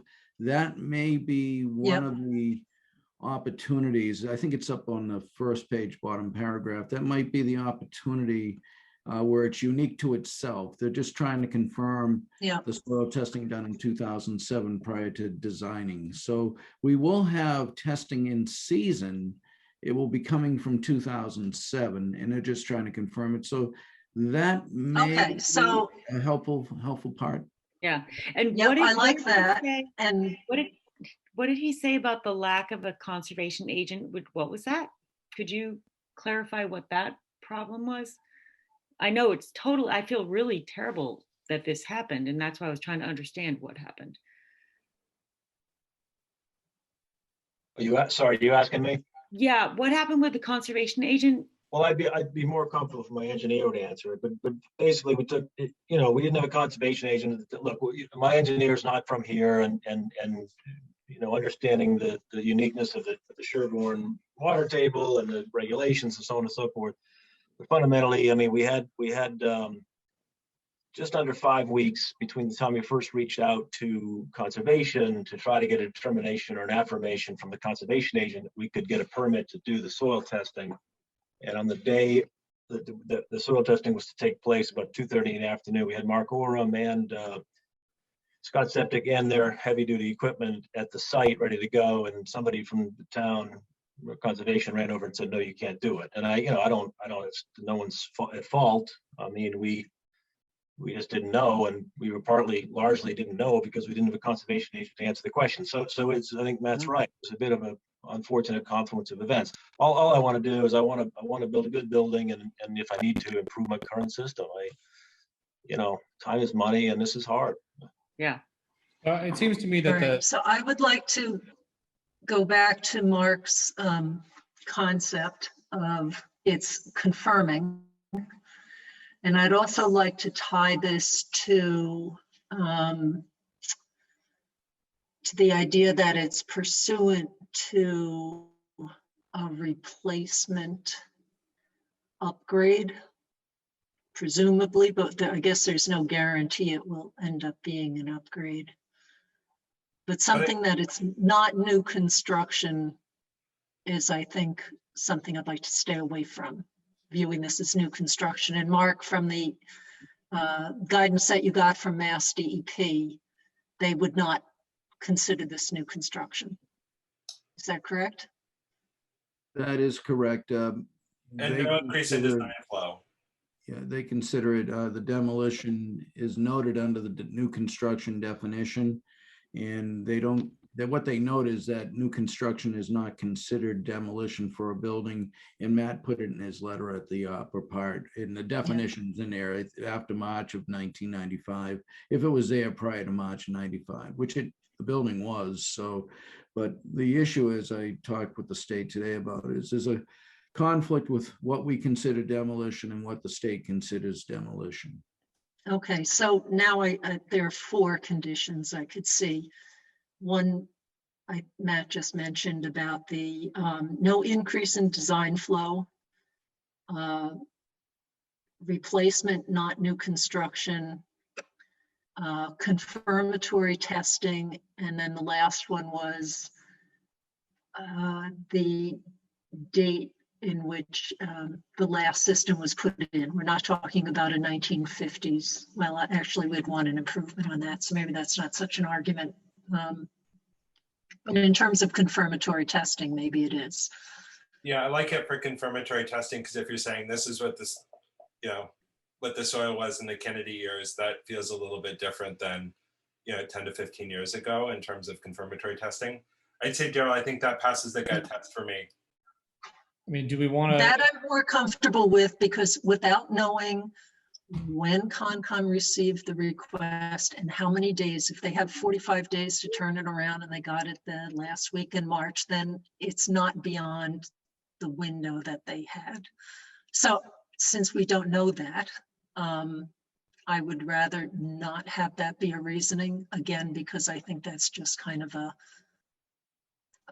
project planning issue. And I guess that it cuts both ways, but I don't want to hang something on that.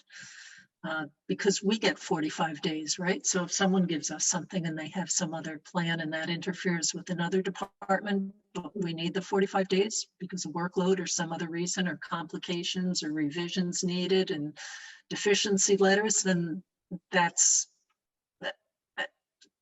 again, without that detail, I really don't want to touch that, I don't think, right now. That's my sense, but. Has All right. conservation commented at this time? Oh. Like you, after they said you couldn't do the testing, then what happened? They just requested that we file an RDA and meet with the commission itself to approve the testing, which we've done, and they've issued a negative determination to allow us to do the testing. So now, Okay. An RDA negative determination. Exactly. So they do not think you should do the testing? No, that's not what that means, Rebecca. Could you say that again in a way that I can understand? Because I'm also not in the. They're okay with They gave them approval to do the testing. Right. It's a request for determination of applicability. So a negative determination is actually a positive, which means you can go ahead and do it. Thanks. Okay. And I heard somebody else starting. I think Matt Beavers, were you starting to say I've something? forgotten now what it was. Oh, sorry. It must not have been important. Could have been pivotal. We'll never know. All right. All right. Is there anyone who wants to make a motion? So do I have a motion to approve out-of-season testing based on the key features that were previously listed by Daryl, that included that this is confirmatory testing, that the system with which the system design it is intended to inform will include no increase in the design flow, and the original soil testing. Daryl, do you want the specific dates? I think there's part of me that wants to just describe it as a contemporary system, which I think is specific enough. Yeah, that might be, if we know what contemporary means. Right. Because I'd love to have some flexibility, because again, if this scenario happens again, I'm not sure that the difference between 19 and 21 years is the thing that makes a difference, or right. The 14 years. I think it's really that this was essentially a standard that is akin to what we are doing today, which it seems like this meets the criteria for. Does that sound reasonable? Yeah, I like that. And just so the Do board others knows, like that as well? Yeah, and if I may, the soil testing that Paul Saunier conducted, who he's a PE, as we all know, was done December of 2006. So that soil testing is still valid. So that can be used as part of the review process, but Oh, okay. as Matt wants to do, and I recommend it highly, is he wants to confirm that. And I understand that's what this is all about. Okay, so for example, what's a year that soil testing would not be valid? Prior to March 31st of 1995, when the new Title V took effect. Yeah, okay. So maybe just valid as opposed to contemporary, because valid would, Okay. I assume that will be a moving target in the year 2080. I like valid. And Okay. I think I hit the key points.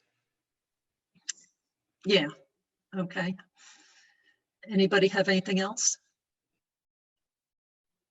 All right, was that, so that was moved. Do we have a second?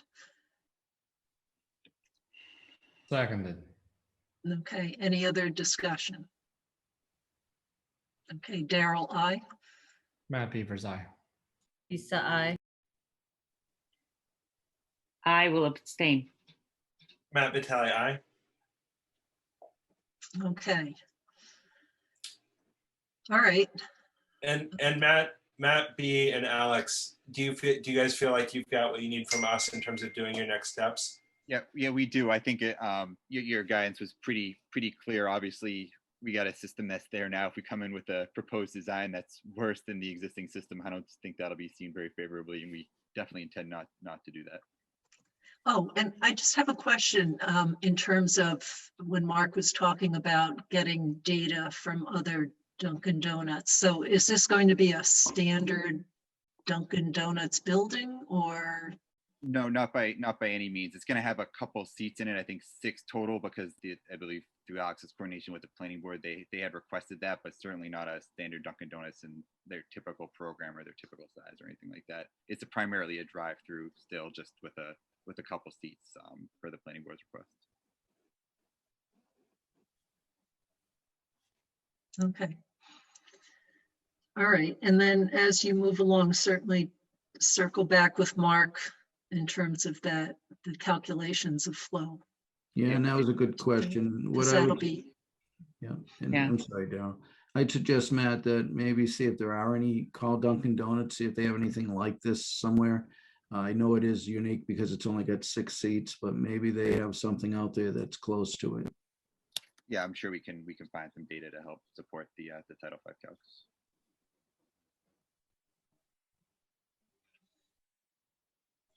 okay. Anything else? Nope. Thank you. Thank you very much for talking that through. You guys had a very full agenda, so I appreciate you talking it through and getting through it.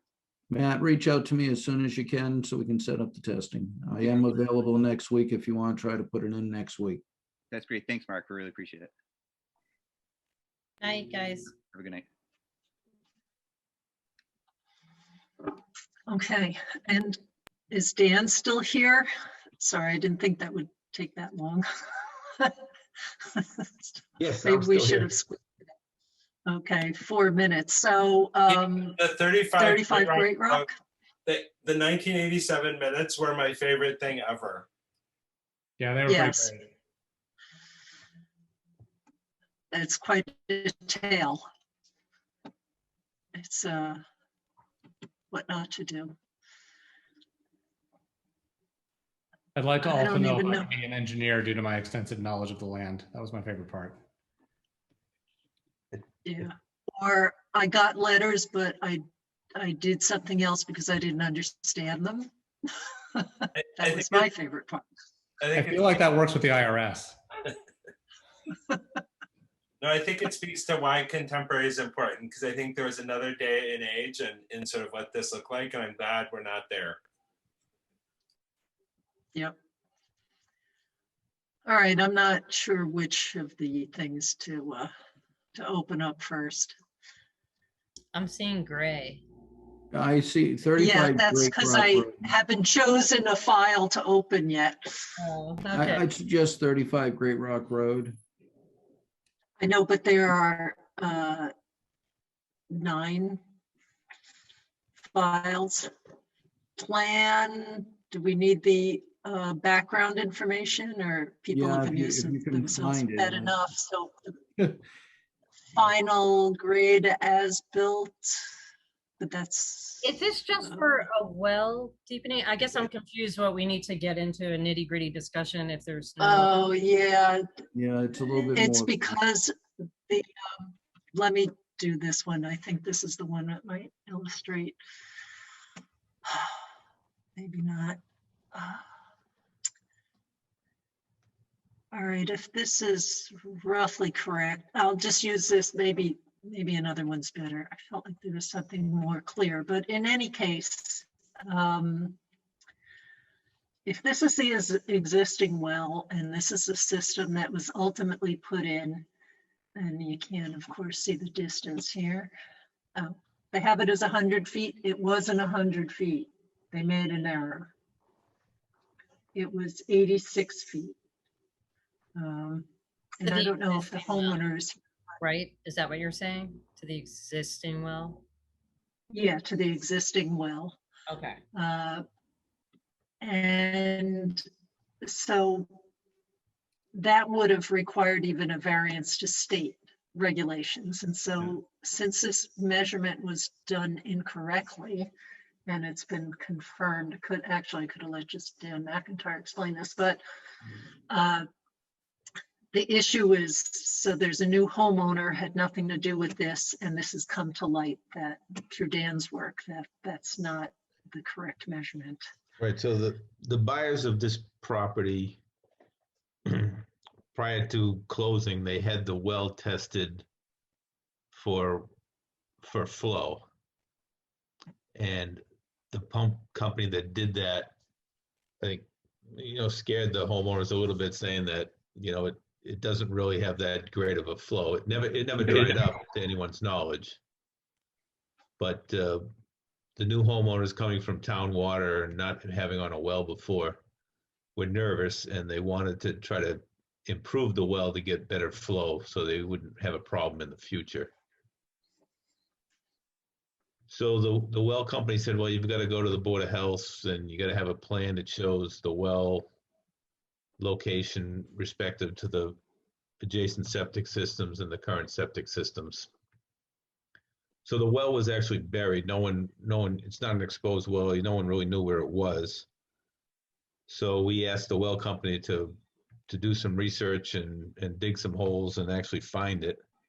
And when they actually found it, we measured it off to the septic system, and it was 88 feet to the septic system instead of 100. But you just put up the well quality tests. Right. They look pretty good. Yeah, they look pretty good. Yeah, they do. Yeah, sodium's a little high. Well, right. What else is new? Right.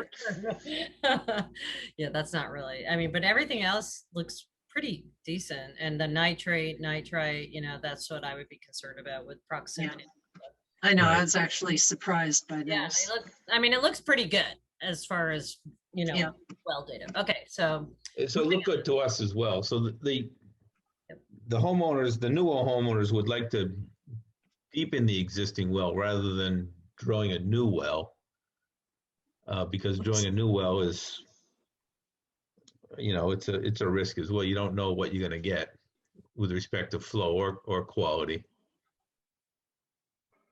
And it is much more expensive to drill a new well than deepening the well. But then we ran into the well offset issue, and that's where we are. Mm-hmm. Now I see. Okay, so because it's a shorter distance than Title V, so technically we need a waiver of the Title V. Right, and so also there would have been a requirement, although they did have at least the well test done, which was great that they did that, of the water quality, which I do think is an important factor, because let's remember that this is well near an area where there was a septic that was built by somebody who knew nothing about septics. So, Oh, yeah, I did read that. That's an interesting tale.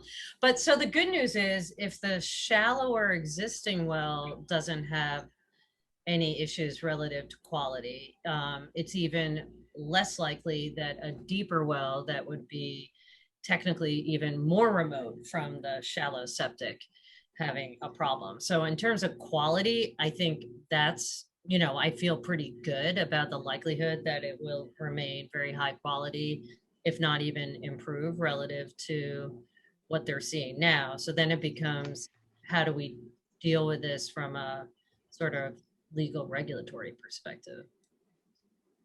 right. So one thing that, let's just first say, if it stayed this way, they would need a deed recording so that, and there would be that deed recording would help with the requirement that because the well is closer than 100 feet, by, which is the Mass DEP standard, it would have to be tested prior to sale or transfer of ownership. So that happened anyway in this case, or soon after transfer of ownership. I don't know if it was actually before or not, but so that would be a so we'd have to patch that hole. Then the question becomes, how many variances do we allow? You know, how much is enough distance? Well, I think, I mean, the concern about the distance was predicated on concerns about quality impacts. So I think, yes, you know, we've established that there do not appear to be quality impacts with the existing well. And it's sort of a, you know, my heart kind of goes out to them because they were certainly innocent landowners. They didn't create this problem. Like you said, there was, you know, the sins of the past. But I think it seems sort of unreasonable to mandate that they have to like roll the dice, like Dan said, and drill a new well further that they don't know anything about flow, et cetera. So, I mean, I'd be a proponent of trying to work with them and requiring, like you said, pre-transactional testing and obviously testing of any deepened well, you know, water quality that would ensue. But I think that seems like sort of a fair and reasonable compromise that's still protective of health. And it's a waiver for the existing on property well. It doesn't have anything to do with impacts to abutters. So I'm presuming they meet all the setbacks from any abutting sort of septics or issues, right? Is that true, Dan? Or like, yes. so I don't know, like it's not ideal, but I kind of feel like we could make this work and still be protective of public health. I would agree with all that. I also don't think that 12 feet distance when you're talking about wells in bedrock where water moves quickly through bedrock fractures, that 12 is going to be the saving factor. But what happens if someone intentionally mismeasures? Again, as a way of fitting things in differently on a property or something. That's, I hate to be a skeptic. However, do we just judge those as they come along? But how are we ever going to know? I feel like our only opportunity is when we're sort of doing the assessment when the system's going in. Like in some ways, it's like, I feel like we kind of need to say, if we've got installers who do that and it's identified, you know, they don't get to install here again. But wasn't that taken care of? Well, I think this one was later, right? This was the 2001 replacement system. Yeah. And so I think this wasn't the guy who just dug a giant hole and said like, it seems like it's good. There was like a lot of hole. But I think that, you know, for this one, it's like, I share your feeling, Lisa, that like the current property owner was not involved in any part of this. And, you know, again, I think what we're talking about is then just a modification to an existing well. And to Daryl's point, it should be no more risk of contamination with what's proposed. So Yeah. So, so Ellen or Daryl, I guess, historically, have we ever had this? We've given Title V waivers, have we not? Yeah, you have. Yes. The difference with this one, though, is the existing septic system now. When the house is sold, the Title V inspector comes into the town hall and will look at the septic plan. Well, the septic plan we have now is incorrect. He's not going to necessarily look through the entire file. He might.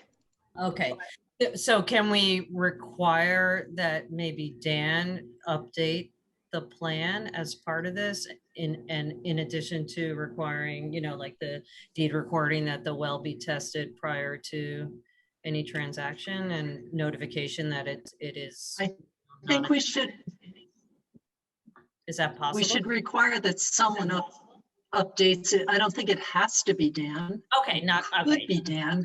Maybe they want to go to whoever did the incorrect plan previously. Well, that sounds scary, Daryl. I don't know about that. Like, I don't know if I would go to It that does. engineer. But I mean, I think that does make sense, Ellen, that we want to have a correct plan with the correct measurements as well as any deed, you know, sort of recordings on the plan updated. That does make sense. I agree with that. Is Yeah, that we did provide a plan that shows the septic relative to the well. But I think Ellen makes a good point that they may not pick up this plan. They may just look at the approved septic plan and be mistaken, so. Right, we need a corrected version of the old plan for a true as-built. Because we Right. don't have a correct as-built now. And I think it would, Okay, so that, it would make sense to have that engineer revise his own plan. Now that we Yeah. know where the well is, he or she could easily do that. mhm. Yep. Okay. Let's see. Any other things that we need to be? Well, and I would suggest that we should have the right to X out the original plans as being inaccurate and staple a plan that Dan has submitted to it. So that at least within our own files and the building department files, we'll have that possibility that the septic installer will not be able to draw any plan that would show the inaccuracy of this situation. If you just muted yourself, Mark, I don't know if you meant to do Yeah. that. No, I was trying to just say, at least within the files we have publicly, we should be able to either staple Dan's plan to the originally approved plan or see if the engineer will the best thing is to have the engineer resubmit, not Dan, the engineer that made the mistake, have them submit an appropriate, accurate plan of the well. And Right. that way we can remove the old plans and not have any misrepresentation on file. Oh, happened again. All right. That you- sounds good. I wonder what the likelihood is of being, well, I guess what you've proposed is a backup plan if they do not correct the plans, but I'd like to think that we could require a correct as-built, I agree. but I don't know how we enforce that.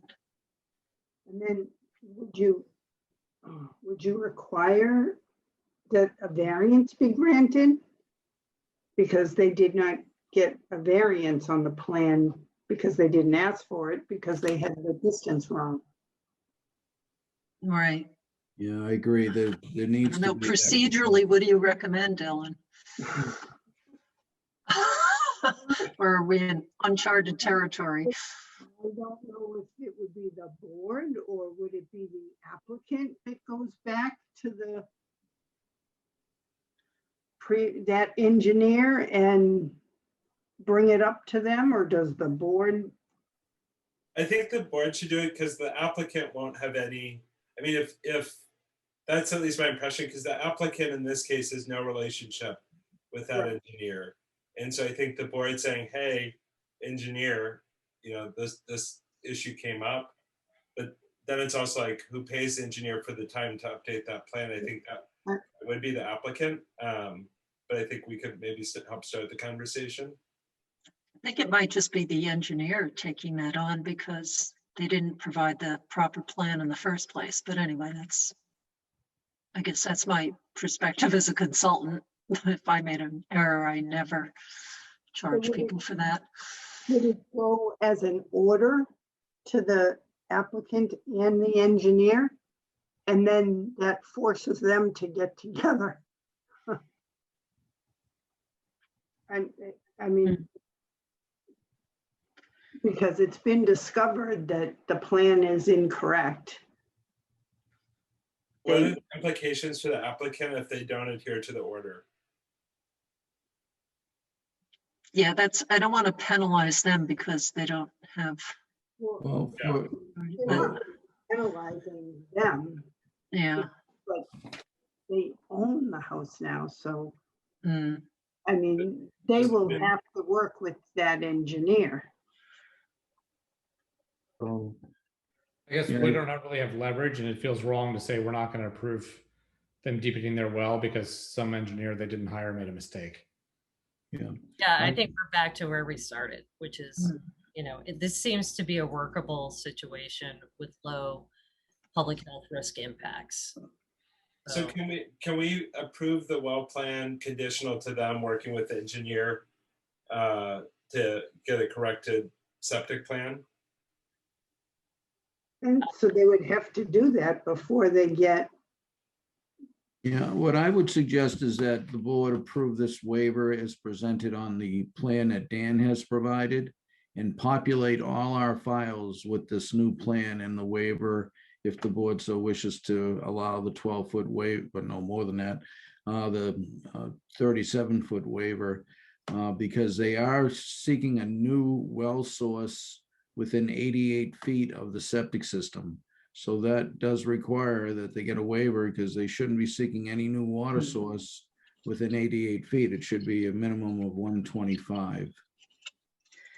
I like that because I like that approach, tying it to the current request that Dan is submitting. So we look at that and then perhaps we just, as a board of health, send out a letter to the prior engineer, the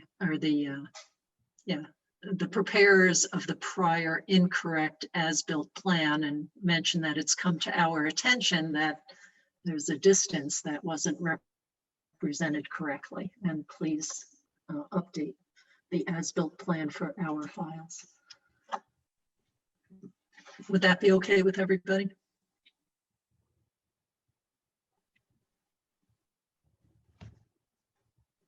Sounds reasonable to me. Yep.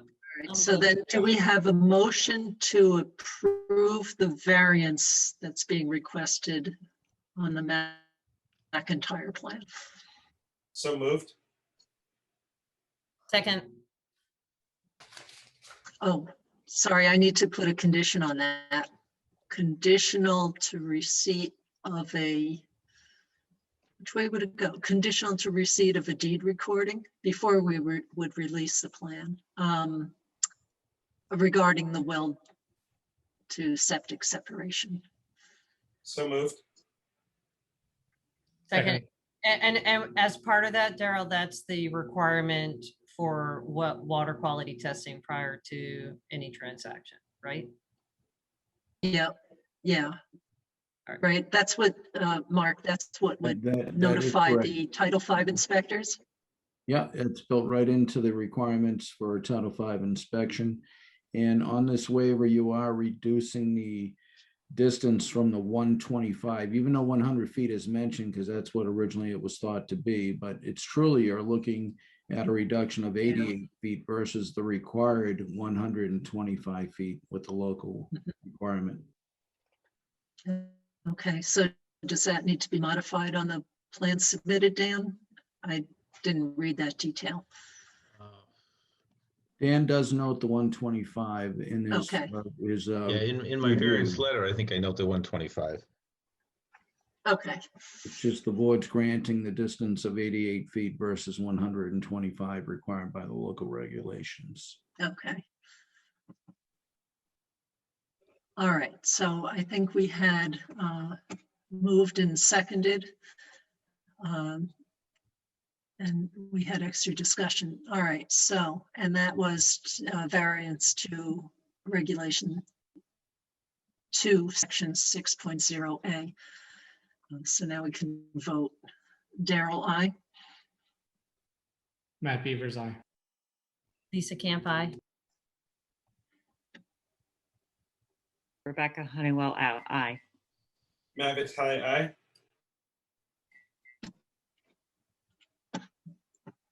Okay.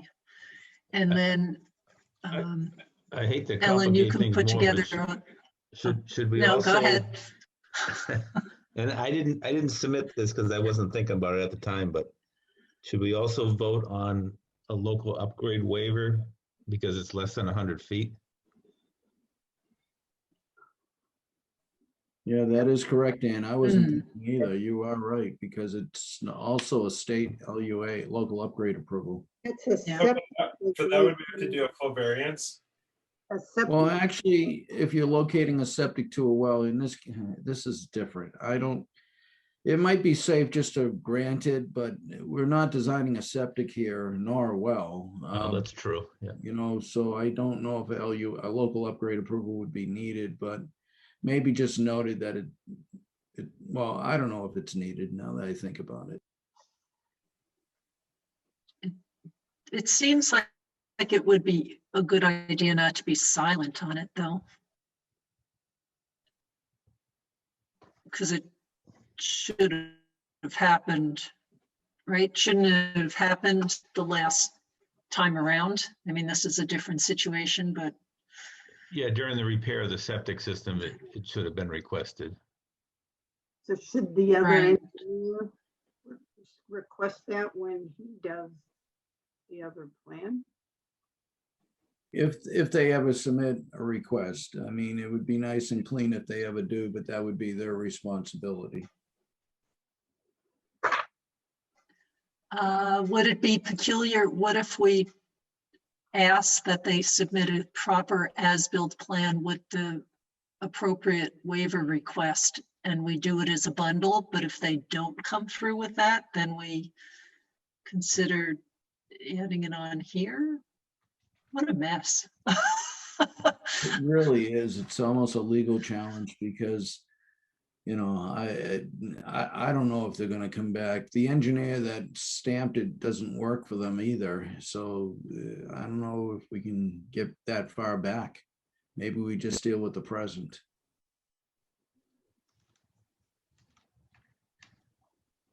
Oh, you're shut off again, Mark. Oh, I was saying maybe we just deal with the Okay. present situation and not go back, because the engineer who stamped the plan from the firm that submitted Yeah. that plan, he no longer works for that firm. Yeah, okay. So does that mean that we are looking at a local upgrade approval for this then, I guess?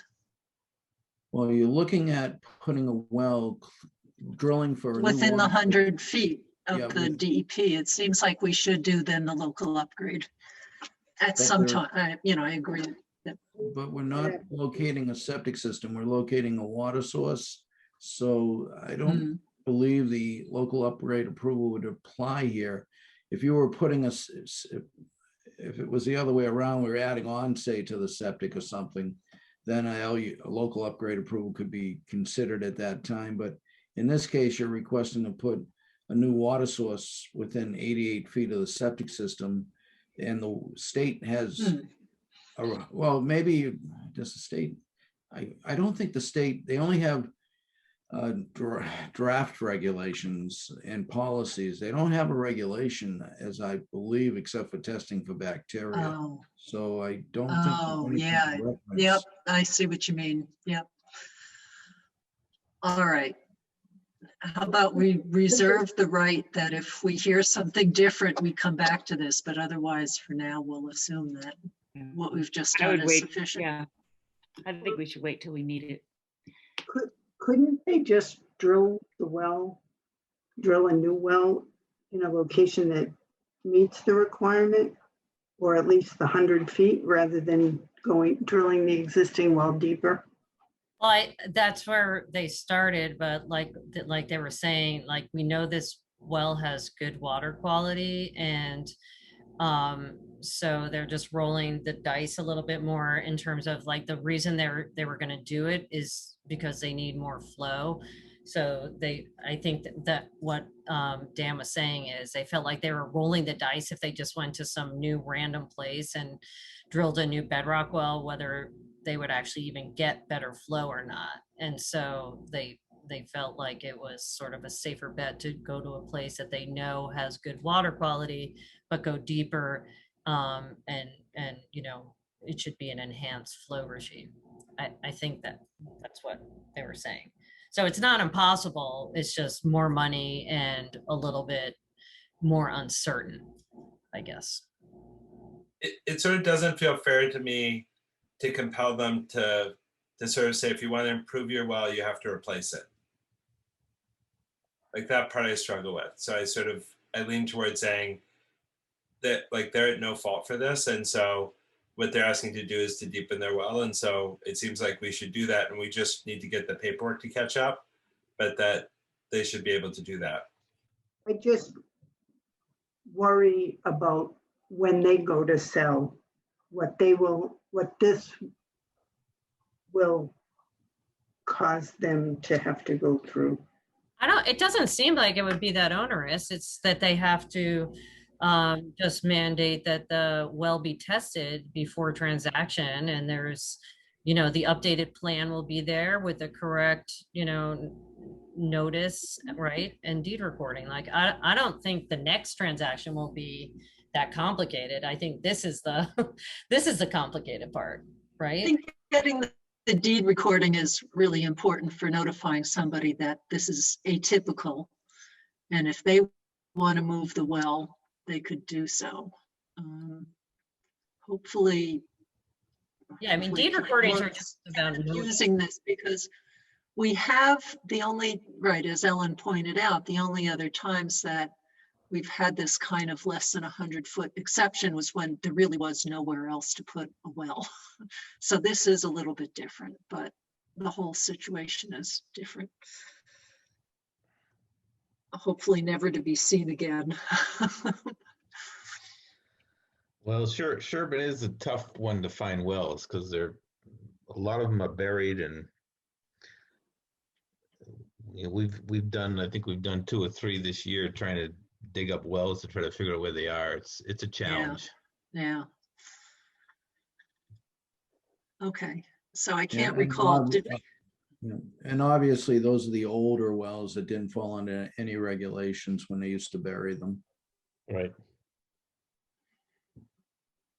Yes, you voted it. You were talking about. Yeah, we did vote whether we were going to do the local upgrade. So,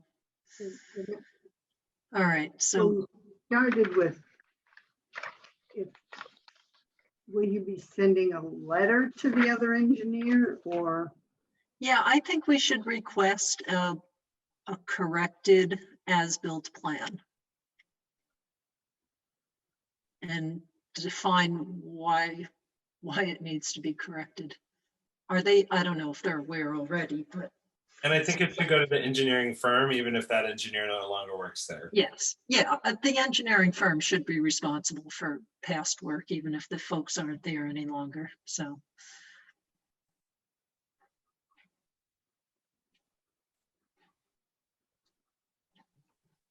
All right. Let's see. Well, we have Dan. Can we do? Yeah, so he's got more things too. Can I ask one more question on this one? Oh, yeah, absolutely. The deed recording, what form will that take? Will that just be a recording of your approval, or is I there? think it has to be a recording specifying where the well is relative to the septic, and therefore that it requires that Title V testing. Yeah, I'll provide the form, Dan. Okay, perfect. That's what I was looking for. Thanks.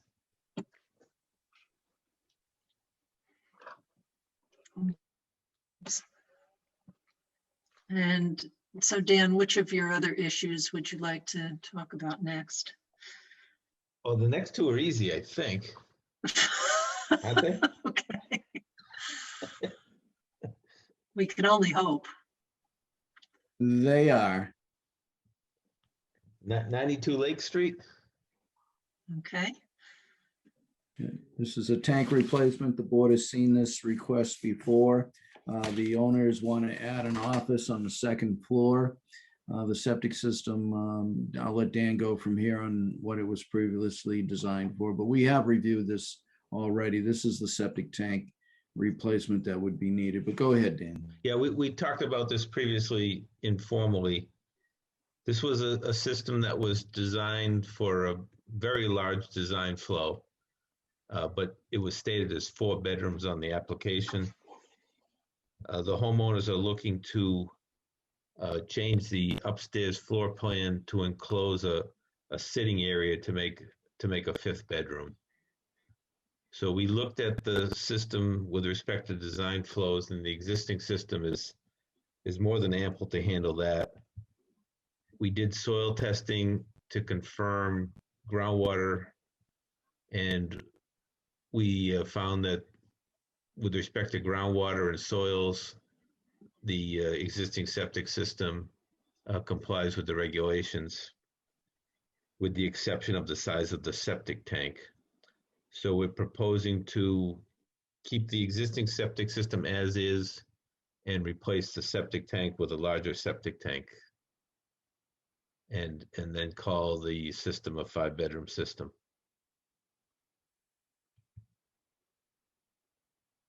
Okay, and Mark, any comments?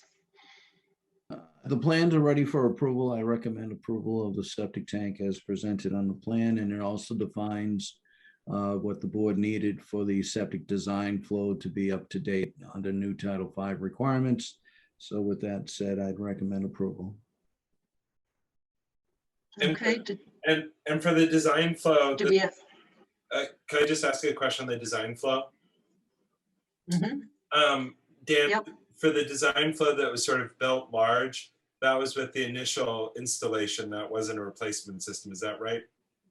Right, that was the initial installation. Perfect. Sounds good. Thanks. Do we have a motion to approve the plans So moved. as presented? Seconded. I'll second. Okay. Daryl, aye. Matt Beavers, aye. Lisa, I. Rebecca Honeywell, aye. Matt Matai, aye. Okay, and your other last one? 42 Whitney Street? Yeah, and that's a repair, but a replacement, but meets new construction. No waivers are needed, but I'll let you go from there, Dan. Yeah, this is, I believe the existing house is a 3-bedroom. The buyers are looking to expand that. They don't have any real architectural plans yet, but they're thinking that it's going to be a 5-bedroom. So we designed it as a 5-bedroom, and we didn't need any Title V or Sherborn waivers because the lot size was good, the soils were great, the groundwater was deep. So it was an easy one. And based on that, I'd recommend approval of the septic plans for 42 Whitney Street for a 5-bedroom septic system replacement. That meets all local codes and state codes. Okay, do we have a motion to approve? So moved. Seconded. Daryl, aye. Matt Beavers, aye. Lisa, I. Rebecca Honeywell, aye. Matt Vitale, aye. Okay. All right, I think you're free, Matt. Yeah, Not Matt, Dan. Oh. No Matt's free. See you tomorrow morning, Dan. All righty. Thanks. Good night. Good night. Okay, I think the only thing we have left is the Board of Health office, or maybe, yeah, Board of Health office, town offices. Oh, COVID, dear me. Office operations.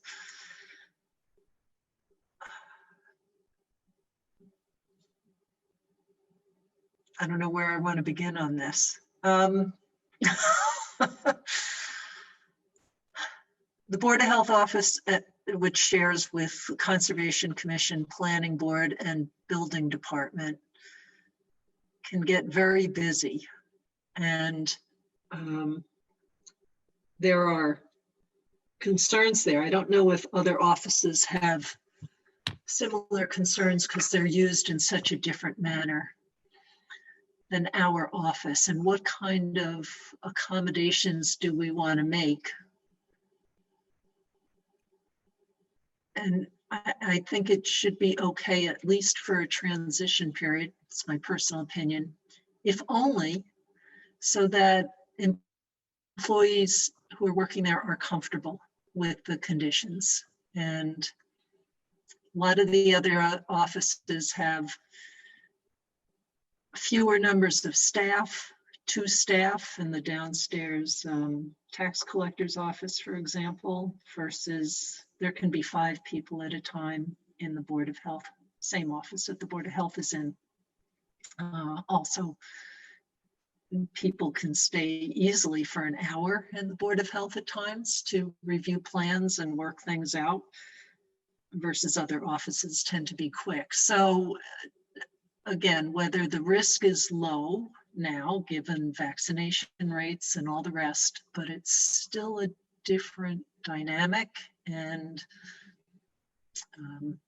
so that's kind of one level, is just on office functioning and whether we still encourage engineers and applicants to do things remotely and via email and via scans. And the staff might have to decide, you know, what is more time consuming and what do they prefer doing. And then the other piece of that is in terms of the backlog of work that we have as a result of COVID, having pushed aside some things, but also of how incredibly busy it's been with applications this season, that there's still lots of work to be done. And Ellen works really fast. She has so much experience. She can move through things, but there's just a lot to be done. And she can probably be more efficient and effective working from home part of the time. And so how do we support her in that, given what the town's regulations are? Well, and so I think it's really kind of, I think those are all great points and valid concerns. I think that, you know, being able to get caught up is really important, and setting up the sort of work environment that enables that feels prudent in terms of, we've certainly seen, I think, Ellen work tirelessly on behalf of the board. Like, I know that we have had interactions 7 days a week, well outside Ellen's defined footprint. And in terms of access, I think we've been a model of access in terms of being responsive to the pandemic. But just also recognize, like, there is so much stuff on top, like this would be busy without COVID. And so I think setting up Ellen and Jean to be successful in doing what they need to do seems in our own best interest. But I also see Jeff's hand up. Yeah, take it away, Jeff. Well, I didn't want to interrupt the board discussion. So Ellen and I talked today around lunchtime, and then I went up at 5 p.m. and walked through the whole potential new space in the basement with Sean and Jackie, actually. And Daryl, you and I had talked about this previously. So I really am convinced that it makes total sense to have the land, what I'm calling the land use office, in the lower level. We don't call it the basement. We're in real estate, so we call it the garden level of the town hall. Because the contractors can easily come in 3 steps down the back door, and the plan is to build a counter there so they can't walk through your space. And I won't go through we have a detailed plan, including some layouts that WB Mason put together, but I won't necessarily discuss that tonight. So the concept is that all the land use departments would be in the lower level of town hall, which is in the neighborhood of 3.5 times the space you have upstairs. That it would have, I went through the vault, which I'd never been in the vault. You know, if you guys are looking for exciting tours, the vault is a pretty exciting tour in town hall. And they have the file system that's the file cabinets that are movable, that are so you can compress the files and separate the stacks of files, but then access each one so they fit in more space. So the concept would initially be that we could move the Board of Health first before the other departments in land use down to the lower level and leave the files be as they are now in the current file cabinets or file storage systems, but that we will transition to this sort of more compressible and more efficient file server technology that's used in the vault. So we would envision moving the Board of Health, Ellen and Jean and Mark and all your relevant materials down to the basement first, and then transition the other departments in land use down there afterwards. And they would probably be more towards the front door, the back door, actually, the outer office portion of it. There would be counters so that no one's walking through anybody's offices. There is already installed a Xerox machine down there. And it would envision a sort of the area where contractors or lawyers or whoever could view a document viewing area that would be in outside of the counter space, but in a separate section, which would allow no intrusion into a Board of Health space, but allow full functionality of both the Board of Health team and allowing people access to the records. So we have a plan in place, which I think we could probably implement pretty quickly, but it's sort of the next step would be for Ellen to walk through perhaps with Sean. Now, Sean's going to send me the drawings tomorrow morning, and Ellen and I have talked about it, and Daryl and I have, as you know. So I think that's the next step. And, I'm interested in your reactions, but I really do think the basement space could work out really well. It's much bigger, it's much better laid out, and 2 other big benefits are that the weight of all the files between, Board of Health and whatever Geno stores and building inspection files will now be on slab on grade instead of stressing the building.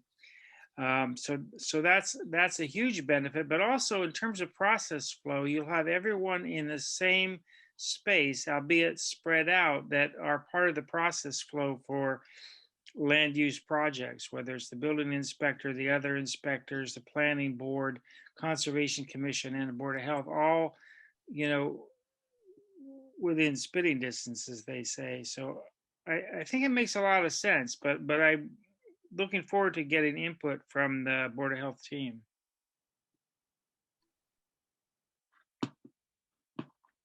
I can answer any questions you have. I'm just curious if there are going to be 1 or more big tables for spreading out plans on. Yes, so it's interesting. Sean can show us the drawings, but one thing, if you go into the, and I haven't done this recently, but I think I've seen assessor's office, they have sort of counters where you come up. His concept is that the counters in the Board of Health Land Use Office will be ultra wide counters, which are also underneath the counter storage for drawings. So it could be, that could be a viewing area, but there will also be a viewing area where they can take, Ellen can go back into the records and get files for them to review in that viewing area. So there'll be a sit down, I don't know if I'd call it a conference table, but a table space where they can view documents, but they will have the Xerox machine, and immediately to the left of it will be the flatbed scanner for scanning drawings, and we'll have to work out a storage system for the documents and viewing area. Does that make sense? Yeah, it could. I mean, I'm gonna leave it to Ellen and Jean and Gino and Elizabeth and all the other people to really review it as they are doing. And Ellen's on here. That's what I told Sean, the same exact thing. And he may reach out to you, Ellen, but he was going to try. He's got drawings, but he's been busy on other things. But he has ideas that he can show to us.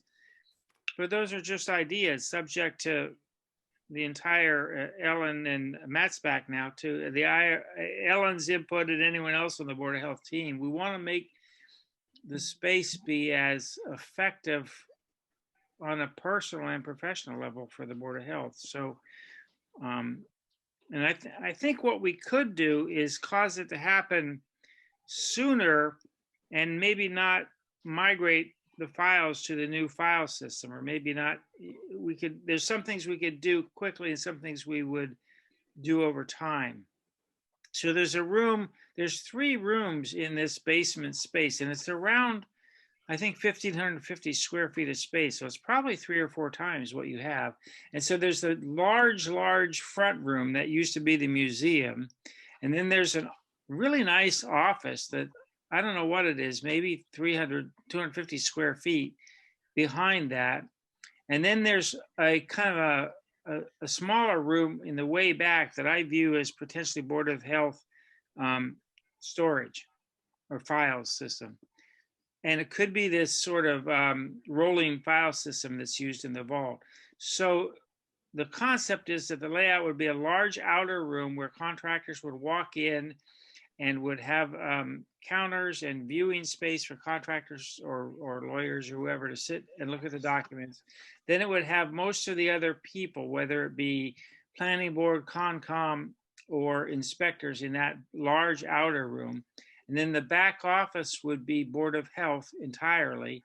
And the very back sort of cubbyhole office, which is still not tiny, it's probably 200 square feet, or maybe 175, would be a Board of Health filing system and records retention. But that's subject to your input, Ellen. Does that help?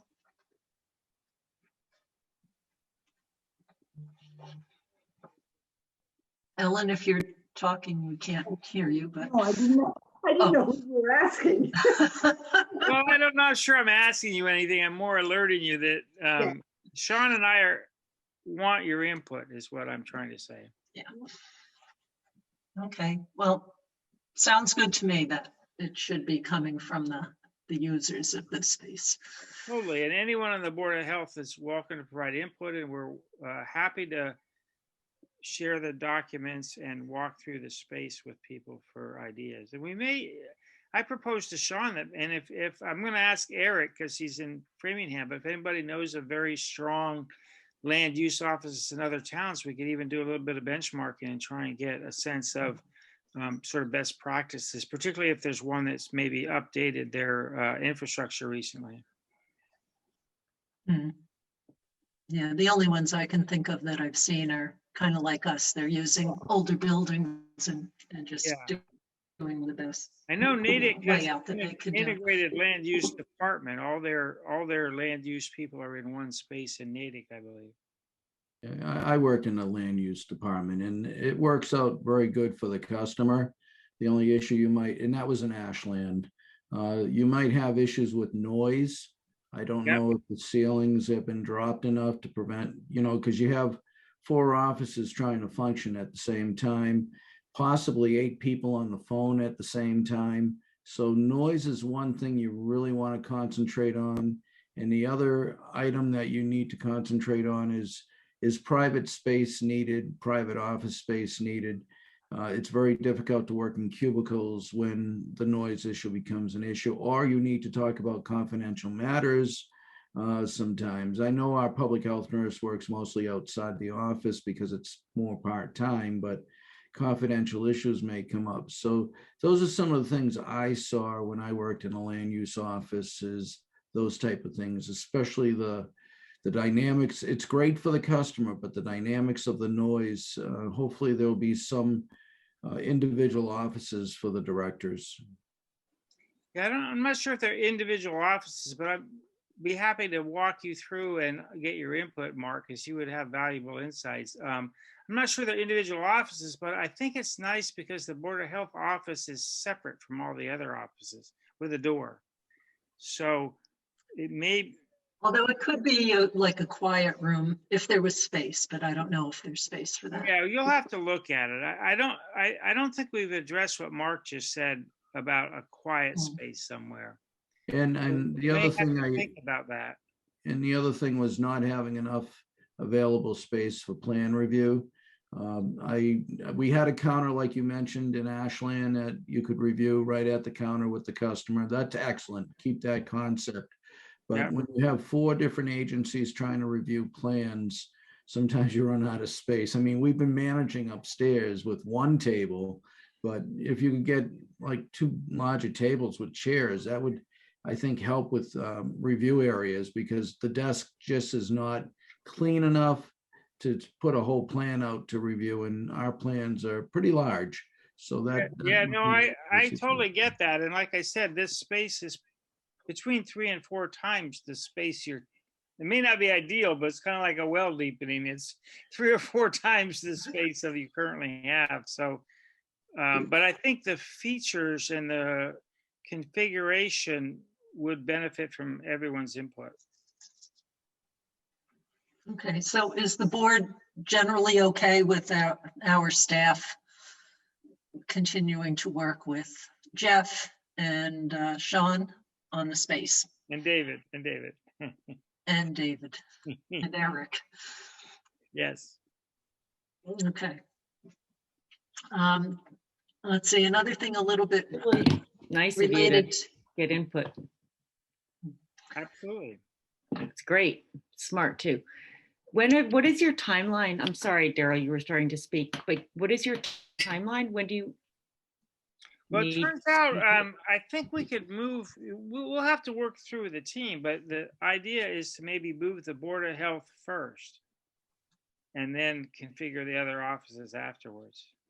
But that's subject to the team's input and your specific input. But because the Board of Health is envisioned right now to be in the office, it's actually in the back, but it's not really in the back because there's 2 accesses to the outside from this space. So there's a stairwell that comes down in the middle of the building that is right outside the Board of Health, what could be the Board of Health office. So it's not exactly in the back of the space that way. Is there any natural light? Yeah, it's a ton of natural light. We can walk you through, Rebecca. A ton of natural light. The space there were some water leaks that have been repaired. The space has been completely cleaned out. And I know there was concerns about, mold or mildew or whatever. It seems fine to me now. And it was, all the leaks were corrected. It's got brand new ceilings, brand new painted walls and some new drywall and all new carpet right now, but no counters or workstations yet. That's the next step. Thanks. Okay, something else that's been raised by other boards and committees is, as they're having, well, it was more for in-person meetings, so maybe it's a moot point now. Anyway, they wanted to know if they could require masks on a board and committee, by committee basis, make their own decisions, partly because there were some people who were concerned that they have kids under 12 and, where they might be exposed and what they might bring back into their home. That was one. Then others were concerned because they felt that they almost never had guests coming to their meetings, and so they thought they might be fine without masks. Maybe that'll be a moot issue for us now, but whether we could back them up on whatever their choices were, I think doing nothing is easy to back them up because that's the new standard. But if they wanted to require visitors to wear masks, could they or not do that? I think that's probably more town, like my personal belief is I think boards should decide their own governance in terms of whether they're in person or Zoom or what have you. Yeah. I think that, in terms of can masking be required for access, that feels more like a town council question than a Board of Health question. And so I sort of might say, like, I don't think it's for us to say, or that we would say it's dangerous for people to attend a public meeting unmasked. But I think that for the question of, for a public body, what requirements are permissible in terms of mask? And if they are permissible, then I would certainly be supportive of boards doing what's necessary for them to feel comfortable meeting as a board. And, from my standpoint, I would be happy to be an attendee in mass if that's what the board needed to be comfortable. Yeah. Yeah, but Except right. I think it'd be totally appropriate of the Board of Health to comment on masking because that's a public health discussion. I mean, the whole decision is public health, even though there's legal aspects to it. But like my 2 cents is I would say I am totally in favor of masking. I think if we have low community prevalence and people aren't masking in workplaces or other environments, which is increasingly true, I don't know that a public meeting is a place where you'd say this is a particular excess risk where this is required. So certainly like where I work, we continue to require to be masked, and that's certainly fine with me to do. But in that case, it's coming from the state. So I think that for us, somebody could say, hey, requiring masking is creating a barrier for public participation. I don't know that that's my view, but I think that's a concern that I have, is that if it's legal, I think boards should certainly be able to do what they need to do to feel comfortable. And I think the same should be true for town workers and others. Like, we shouldn't, like, people deserve to be able to choose to continue to mask or to ask others to mask, and like, without getting pushback or flack or grief about like, why are you doing this or why are you doing that? Like, we're coming out of a traumatic experience. But I think we need to make sure that in the absence of a public health emergency, the town council says, yep, it's okay for you to require masking to allow access to municipal bodies of government. Right.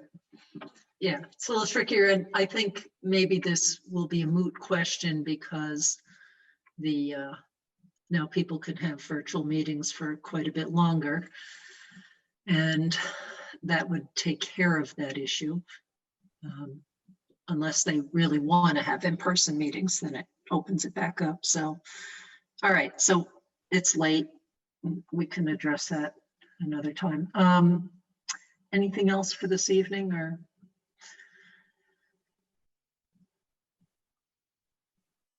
No. I think, again, like, just as we come out of the COVID craziness, and we're not out of it yet, but we're certainly closer to the end than to the beginning, just a huge thank you to you and Ellen, Daryl, for, I think, and Jeff, same for you, just an enormous amount of work on the sort of town bodies helping navigate all this in what is, again, an added on task to an already busy year. Well, I would elaborate on you and Matt and Kay with the school board and with Jill also, same thing. That was instrumental to making our schools function and remain hybrid and eventually open. Success all around, and I look forward to getting to have less meetings and less relevance and to get back to the deep discussions of, when is a room and the metaphysical considerations thereof. Turns out it's now required to be in a barn if it's a room. It's a new. Exactly. I love it. So huge thank you, Ellen, for everything you've done in particular. Yes, and that's the other thing. We need to let Ellen recharge after all this too. And I want to be mindful of that. Because of anyone in town, she's done 5 times the amount of work as usual. So, and none of it was easy. That would be the other piece. Well, on that note, I'm going to go eat a bowl of ice cream in your honor, Ellen. Oh, that sounds good. I wish I could do that. All right. Thanks, guys. We each have our own indulgence on your behalf, Ellen. How about that? Whatever that may be. All right. Thank you. Have a good night, everybody. I think I'll have a Thank creamsicle. you. Good night, everyone. All right. Good night.